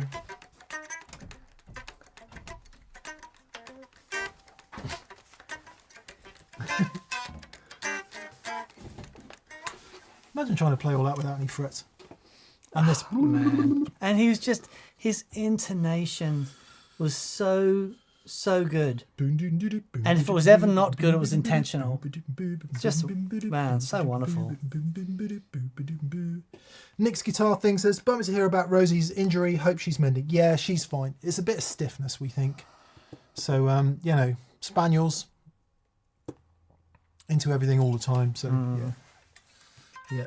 Try not to sweat it too much, but good. Cool. That was a long bass tangent. Would love to see a video about single pickup guitars like Dan's Les Paul SG Junior, says Mark Schneeberger. Yeah.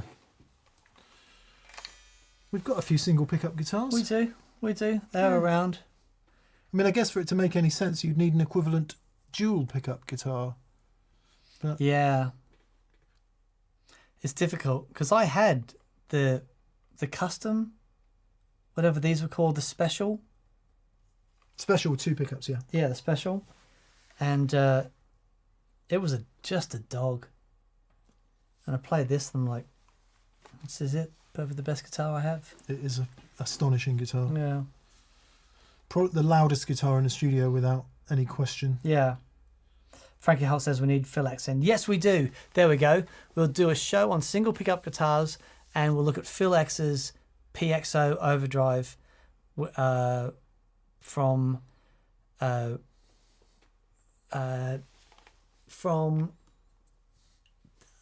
J Rocket. Oh, okay. Yeah, He's done it's one, has he? great. Combustion Eng says single pickup guitars with only the neck pickup. Lovely.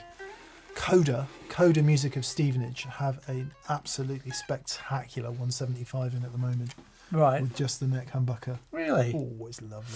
Yeah. Jazz guitar, Dan. Jazz, baby. Come on. Yes. Is it true about more sustain from less magnetic pull, says Johnny T? I don't know about sustain, but certainly the harmonic content and interplay will be different. Yeah, Physics sure. says it will be different. Steve Schuller says, Dan, tell us about that guitar you're playing. So this is a 1961 Junior, and it's just a really beautiful thing. Just all original. Just, yeah. Yep. I bought this back when they weren't, well, it cost me a couple of grand, about, I want to say 16 years ago. And after I heard Dave Gregory's, he bought one into rehearsal, and I'm like, I looked at it, I'm like, this I only got a single pickup. How on earth? And he played the whole rehearsal with it, and I was astounded. Then, after rehearsal finished, Doug and Mark packed up. I sat there with Dave's guitar through that rig and just played for over an hour. Just my mind being blown. Then I had to find one. And yeah, we found this. It is It's really lovely. spectacular. Yeah, I do. I love this. It's guitar hard very work much. though, isn't it? Because hard work to keep in tune, and the intonation is Yeah, kind of nowhere. the intonation is all over the shop, and you got to work it, but it's worth the work. Yes. Mike Baxter says, how's the 50-watt plexi minus the bright cap? Infinitely better, Mike. Oh yeah, Just infinitely better. really wonderful. We personally much prefer it. Doesn't need to be any. I can't think of a universe in which it would need to be any brighter. Because the presence makes such a massive difference. So if you want more brightness, turn the treble and the presence up, and then it's bright enough. Yeah, completely, completely. But anyway, I guess they vary. Right. Steve Mass. Hello, Steve. Hey, Steve. Great to hear from you, buddy. Says, tippy toes of tone. Oh, it's a great question. I know my answer already. There's no more wood, but you need to build a guitar. What material do you use?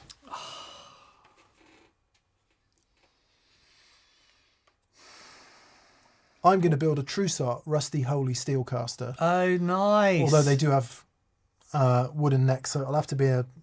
Was it Dan Armstrong? No, Ampeg. Who did the aluminium neck guitars? Yeah, that's what I was thinking of. With the V headstock. Come on. Something. Anyway, Travis Bean. Travis Bean. There you go. I am going to buy a Trussart one day. Yeah. I've liked every one I've played. Yep. What about you then, Dan? What are you going to make it of? You can't have aluminium because I've had it. You've had it. Okay. I will have mine out of carbon fibre. Ooh. And I will use it to play cricket. Yeah. No. What would I... Well, aluminium's a good shout. There's no more wood. Resin. The plastic resin thing. Do you remember the old... What was the... RKS. Yes. They sounded great. Like see-through Premier drum kits. This. No, that's Oh, you mean a Dan Armstrong plexiglass the Dan guitar? Armstrong plexiglass guitar. Was it Ampeg? One of the two. Check this out. The RKS guitars. Please be a whole shot. It looks like Devon's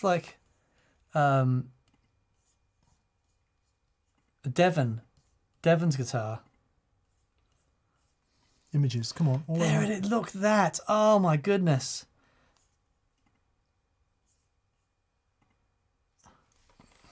Oh yeah, like a plexiglass That's a guitar. plexiglass yeah. guitar. Was it somebody put us right? Was it Dan Armstrong or was it Ampeg or was it both? Right, here's the RKS guitar I'm talking about. And I don't know if you can really see.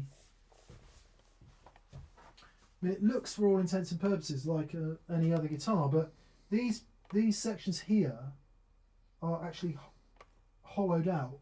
So it's a plastic body guitar or resin, and it kind of, yeah, bonkers thing. Utterly bonkers thing. I remember them coming out while I worked on Guitarist magazine. Or maybe that one's actually wood. It does look woody. I thought they were plastic. Oh God. See, I couldn't do the Parker Fly. I could be completely wrong. But yeah, the Dan Armstrong, the plexiglass. But the neck is wood in the Dan Armstrong, so I have to go with a composite. Have a Travis Bean aluminium neck. There you go. Travis Bean aluminium neck on a Dan Armstrong plexiglass body. That would be awesome, actually. The weight would be about right. Gary Jovanovic. Gary Jovanovic. I hope I've said that right. Gary. Mick, how close would you say your gold custom shop Strat is to your 61? They're very different. They are very different. They're guitars. very different. Why? I think quite a bit of it is in the neck. So on the 61, which is not here, it's at home. Standard. I don't know if it's straight flat sawn. It's probably slightly riffed as they were. Neck, Brazilian rosewood fingerboard. This custom shop Strat, which is not here. I like this. Mike Baxter says you could play a plexi through a plexi. That's very good, mate. That's very good.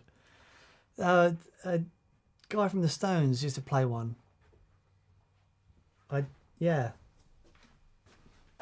There it is.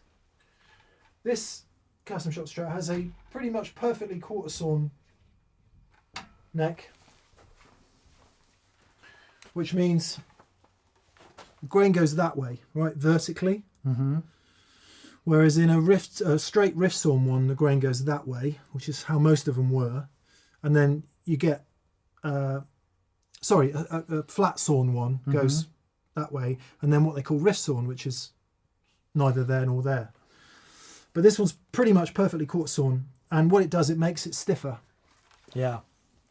And I remember speaking to Mike Eldred about this, who used to run a Fender custom shop, and I was saying, how do you work it then? And he was saying he'd figured out that, I can't remember which way around it was, he liked the sound of quarter sawn on slightly heavier bodies, and he liked the sound of flat sawn on slightly lighter bodies. I can't remember which way around it was, but one or the other, because of the way the thing resonates.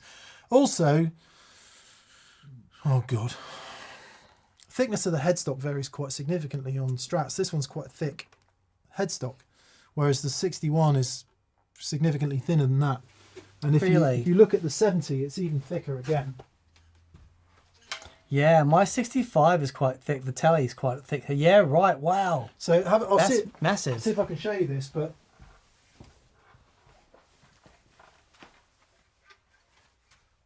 I don't know if you can see or not see really, but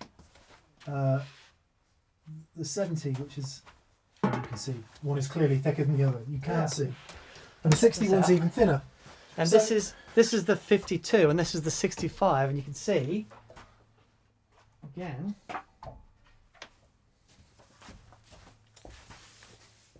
Yeah, wow. Isn't that huge? Yeah, massive difference. So even before we get into electronics, wood aging, the density and mass of the materials involved is quite different from the get-go. And that means anything that can influence the way those resonances occur, particularly at volume, will change the sound and feel of the guitar, which is not to say worse, better, or anything else, it will be different. So yeah, all my Strats are really different. The 1970 4-bolt 1970 is kind of the thinnest and Spankiest. when you plug it in first, the least ostensibly impressive, because it's the lowest output, it's the weakest sounding, but because it's in E flat, it gives it a girth that the others just don't have. Yeah. Clarity. It's That's something. super vibey. It's an astonishing guitar. The 61 is the loudest and the thickest and the fattest sounding, and the Custom Shop is somewhere between, but it is brighter, and I think as much as pickups and everything do, of course, make a massive, massive difference, the inherent brightness of the guitar, acoustically, I think, has got something to do with that quarter saw neck. I think it does. And then Transit Van, which is different again, sounds probably the most classically Stratty of the lot. Where is Transit Van? Mark Kember's got it. Okay. The lovely chap who lent us the Rick, and we need to do the swap back, actually. Okay. We need to. Sorry, Mark, I know you emailed me, but anyway, sorry, that was a very long question, a very long answer. They're all different. Maybe if you picked them up side by side, you wouldn't really get those differences, or you wouldn't appreciate in what context you might like each guitar. But having lived with them now for a few years, and having gigged them all and played them at, patent pending volume, they are so different at volume. I'm loving the Custom Shop. I'm playing the Custom Shop all the time at the moment. I'm just with it. I love it. Love what it's doing. I love what you're doing. Oh, God. Am I alone in hating Strats? Said Jake Forder. No, of course you're not. I just don't think you've played the right Strat, Jake. Oh, I get it.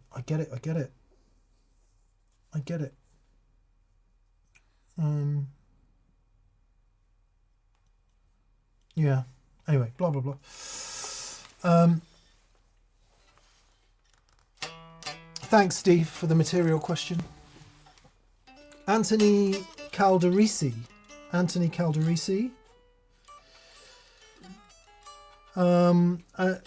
thank you for your generosity in the super chat. That's incredibly generous. Thank you.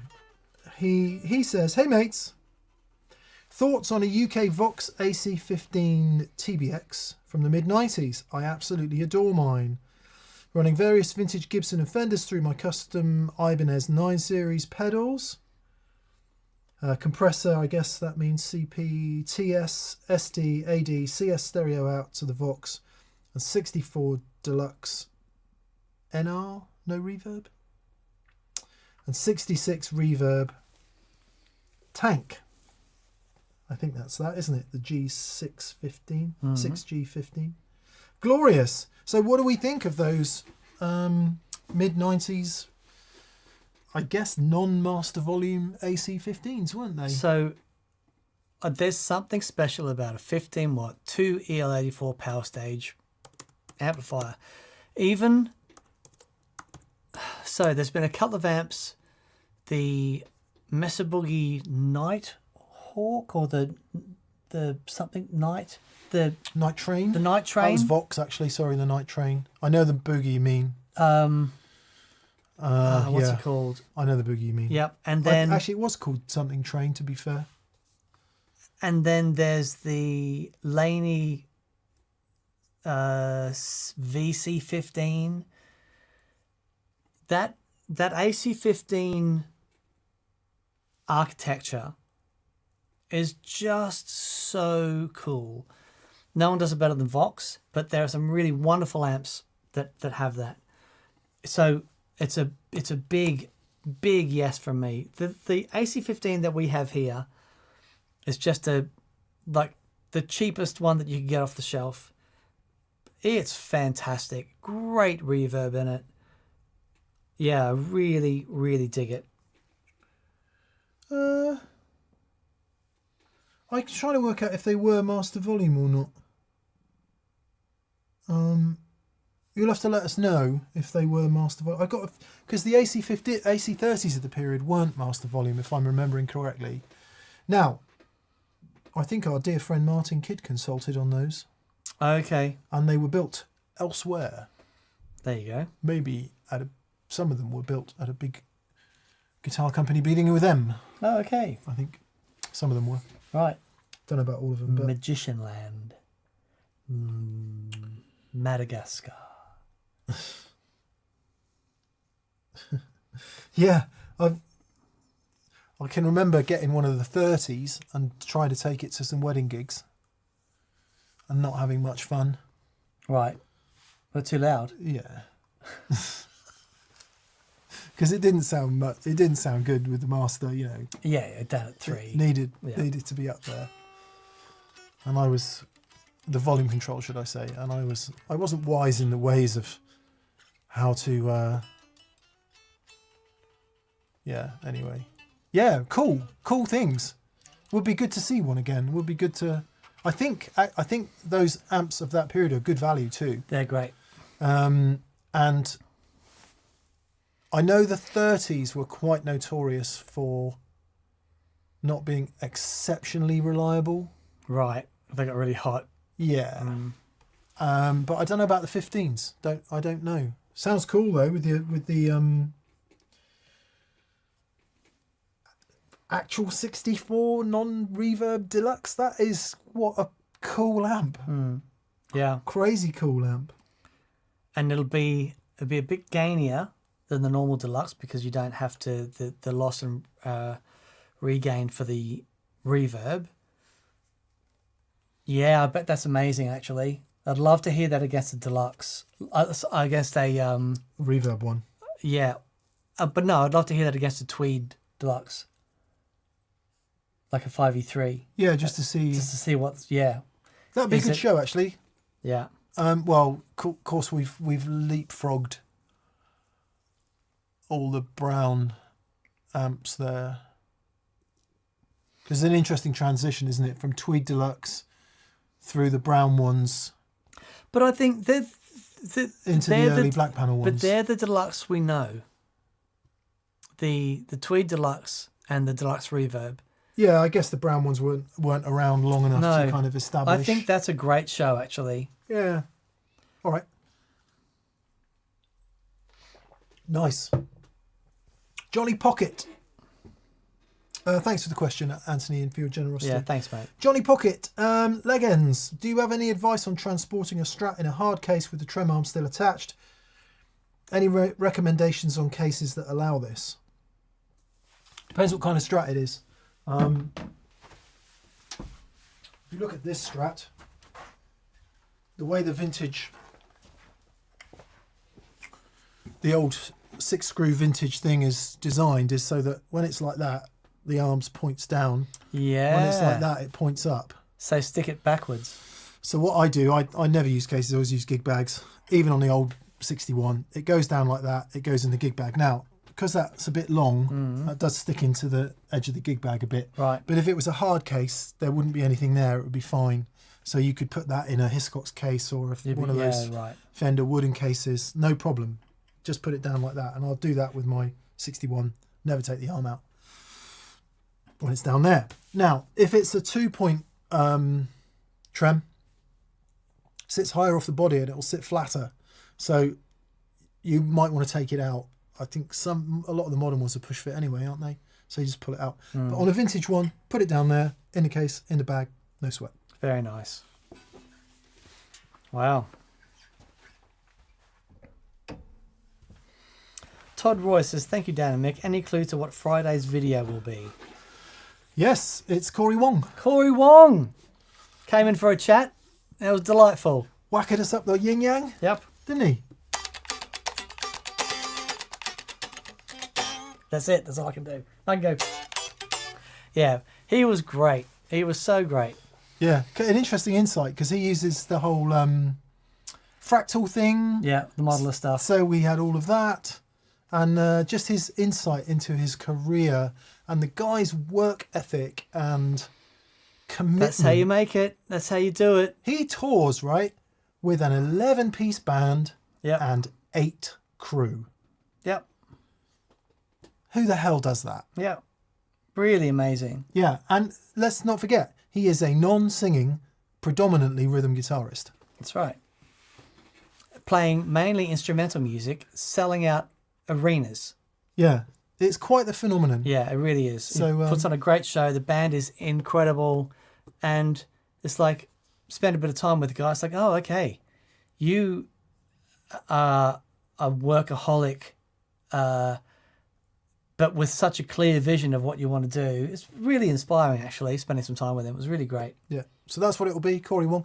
And then the following week will be an exploration into the 4x12 cab, because we were taken so royally by the Marshall. Dan's question is, hang on, is it just the cab?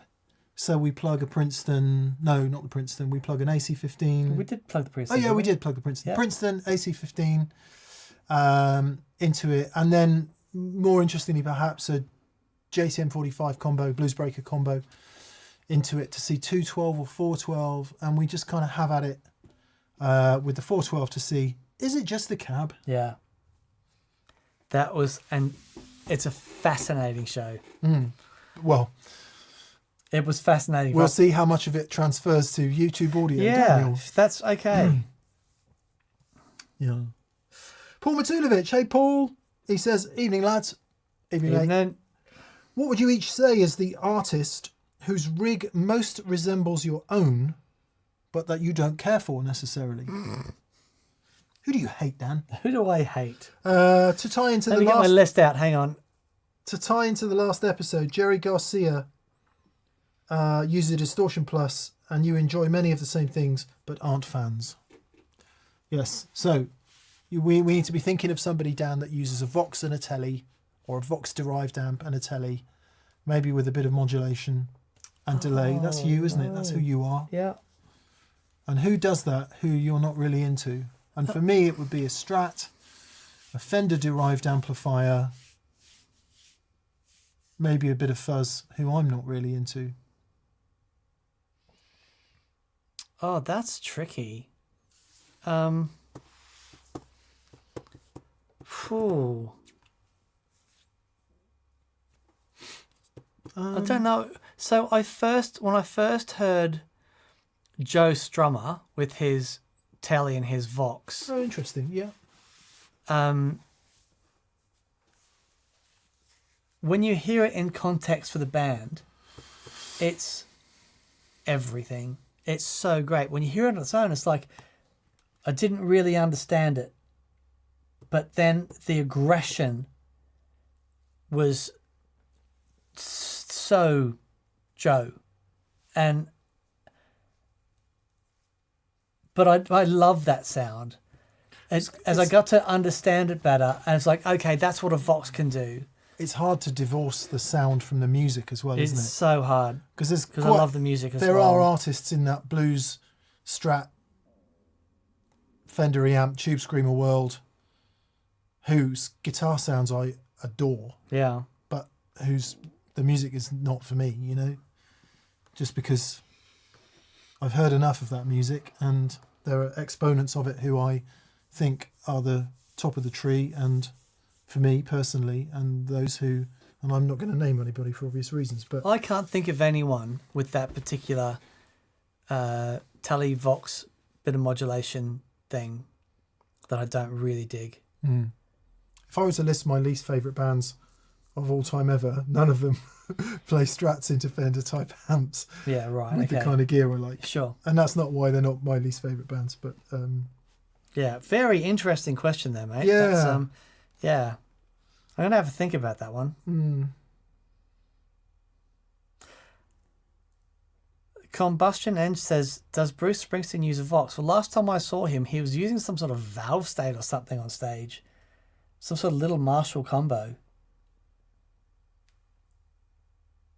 Now, it's interesting because I never really cared for his sound. I don't like the OBL pickups. I had a set. I bought an original set when I was in San Francisco, in What's that, the 2003. pickups he uses? Yeah. So oh, right. Well, I've got a terrible admission to. They were the Bill Lawrence, not Bill Lawrence,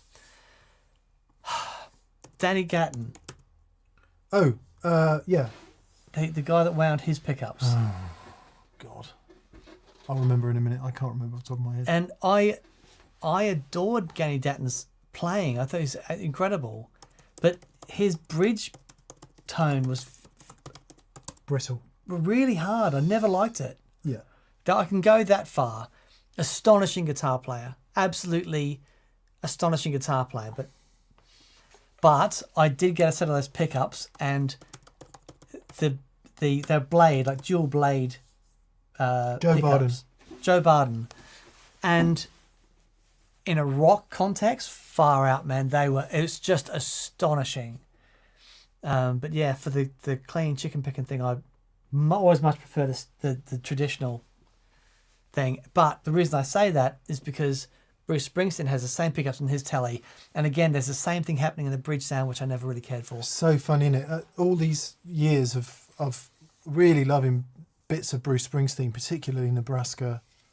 Oh yeah, And he's a great guitar player. well, what I'm going to say is I've never ever once clocked him playing the guitar, Right? because I'm always watching Niels Lofgren Yeah, or the other dude. man.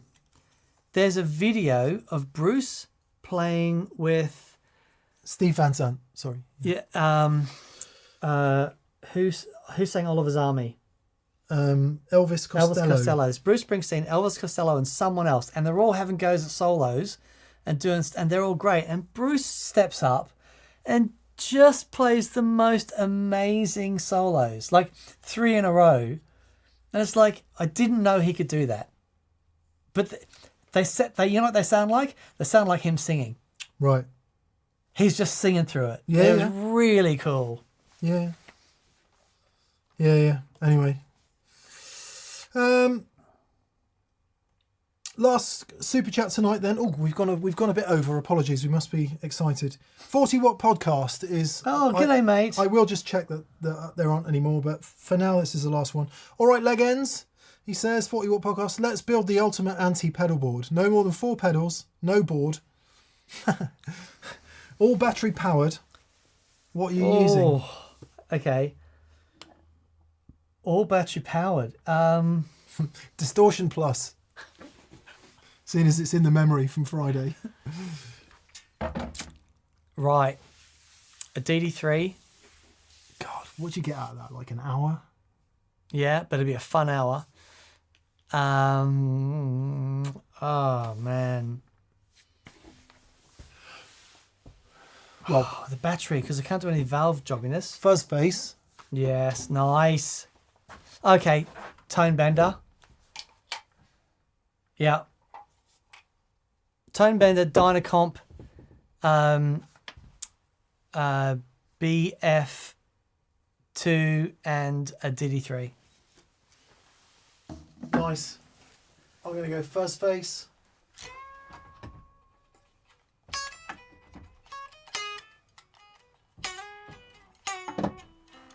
TS10, Come on. just for the halibut.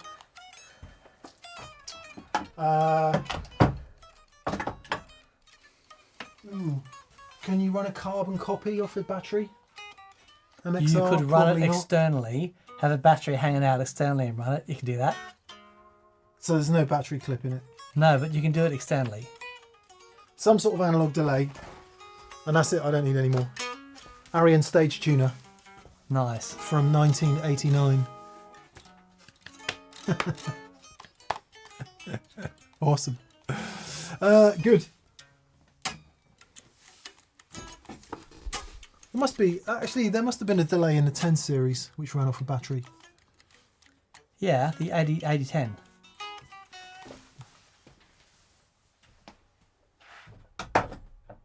Of which I have one. No, you've got the earlier one, haven't you? The 9 series one you've got, haven't you? Or actually, you've got the 8 series. I've got the 8 series, that's right. Yeah. Anyway, there you go. That's what we're going for. I 40 do have the podcast. 9. But the 10. Okay, yeah, there's the 8. That's the 8 equivalent of the 8 series. Is that not actually the 8 series? There you go. Yeah, that'll be the 8 series, won't it? Yeah, this is the 8 series. Which they weren't really called the 8 series, but... And then you've got the 9 after that. That's 18 volts. And then you've got the 10 series, which is different. All right. But Very dark I sound, think that thing. the 10 series ones are probably that early 12 12-bit of that era, are they? Oh, I don't know. That's a great question. Yeah, I'll look into anyway, that. we don't know. Okay, that's us then. Thank you for being here, everyone.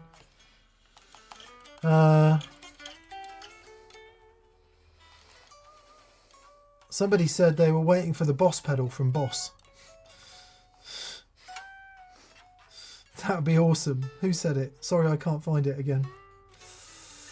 Whoever There you said go. it, Magic thank you. collabs that never happened. Yeah, The Boss pedal from Boss. yeah.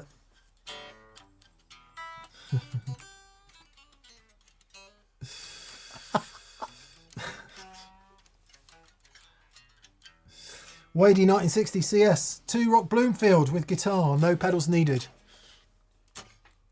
That's how you want to rock. Rock that way, sir. Rock that way. MXR microamp, distortion plus, and a Boss DM2 Wazza, says Happy Hockey. What we didn't say in the distortion plus show is that the microamp is the same circuit as the distortion plus, minus the clipping diodes. There you go. Exactly Amazing, that. isn't it? Yep. Yeah. Yep. Good. All right, everybody. Thank you once again for being here.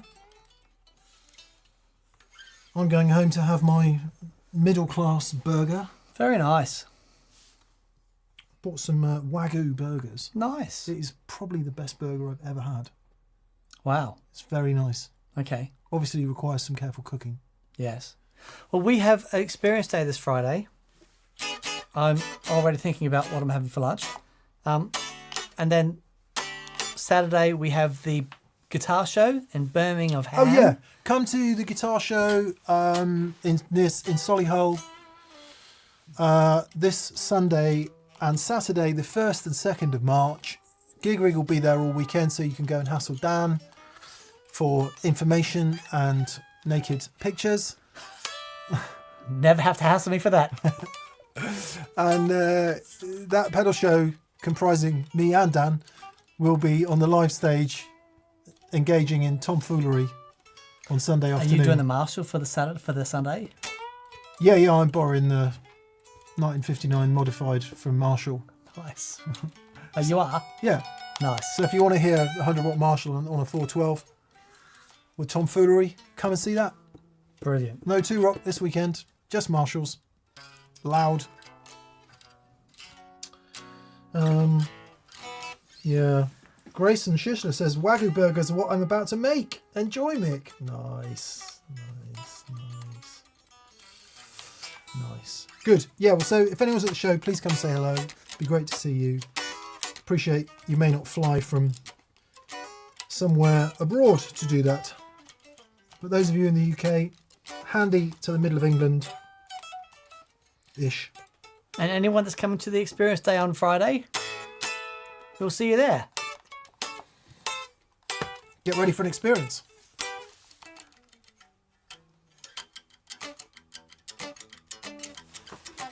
Play us out, Dan. Oh, that's nice.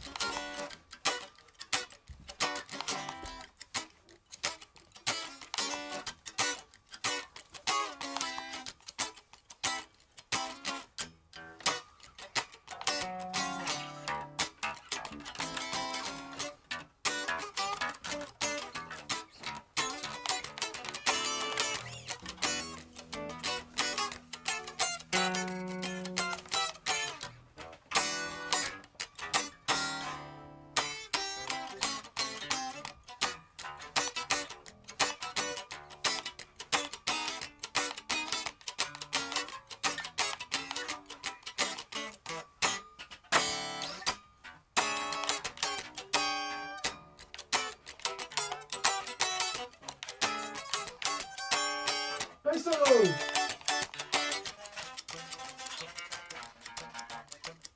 That's enough.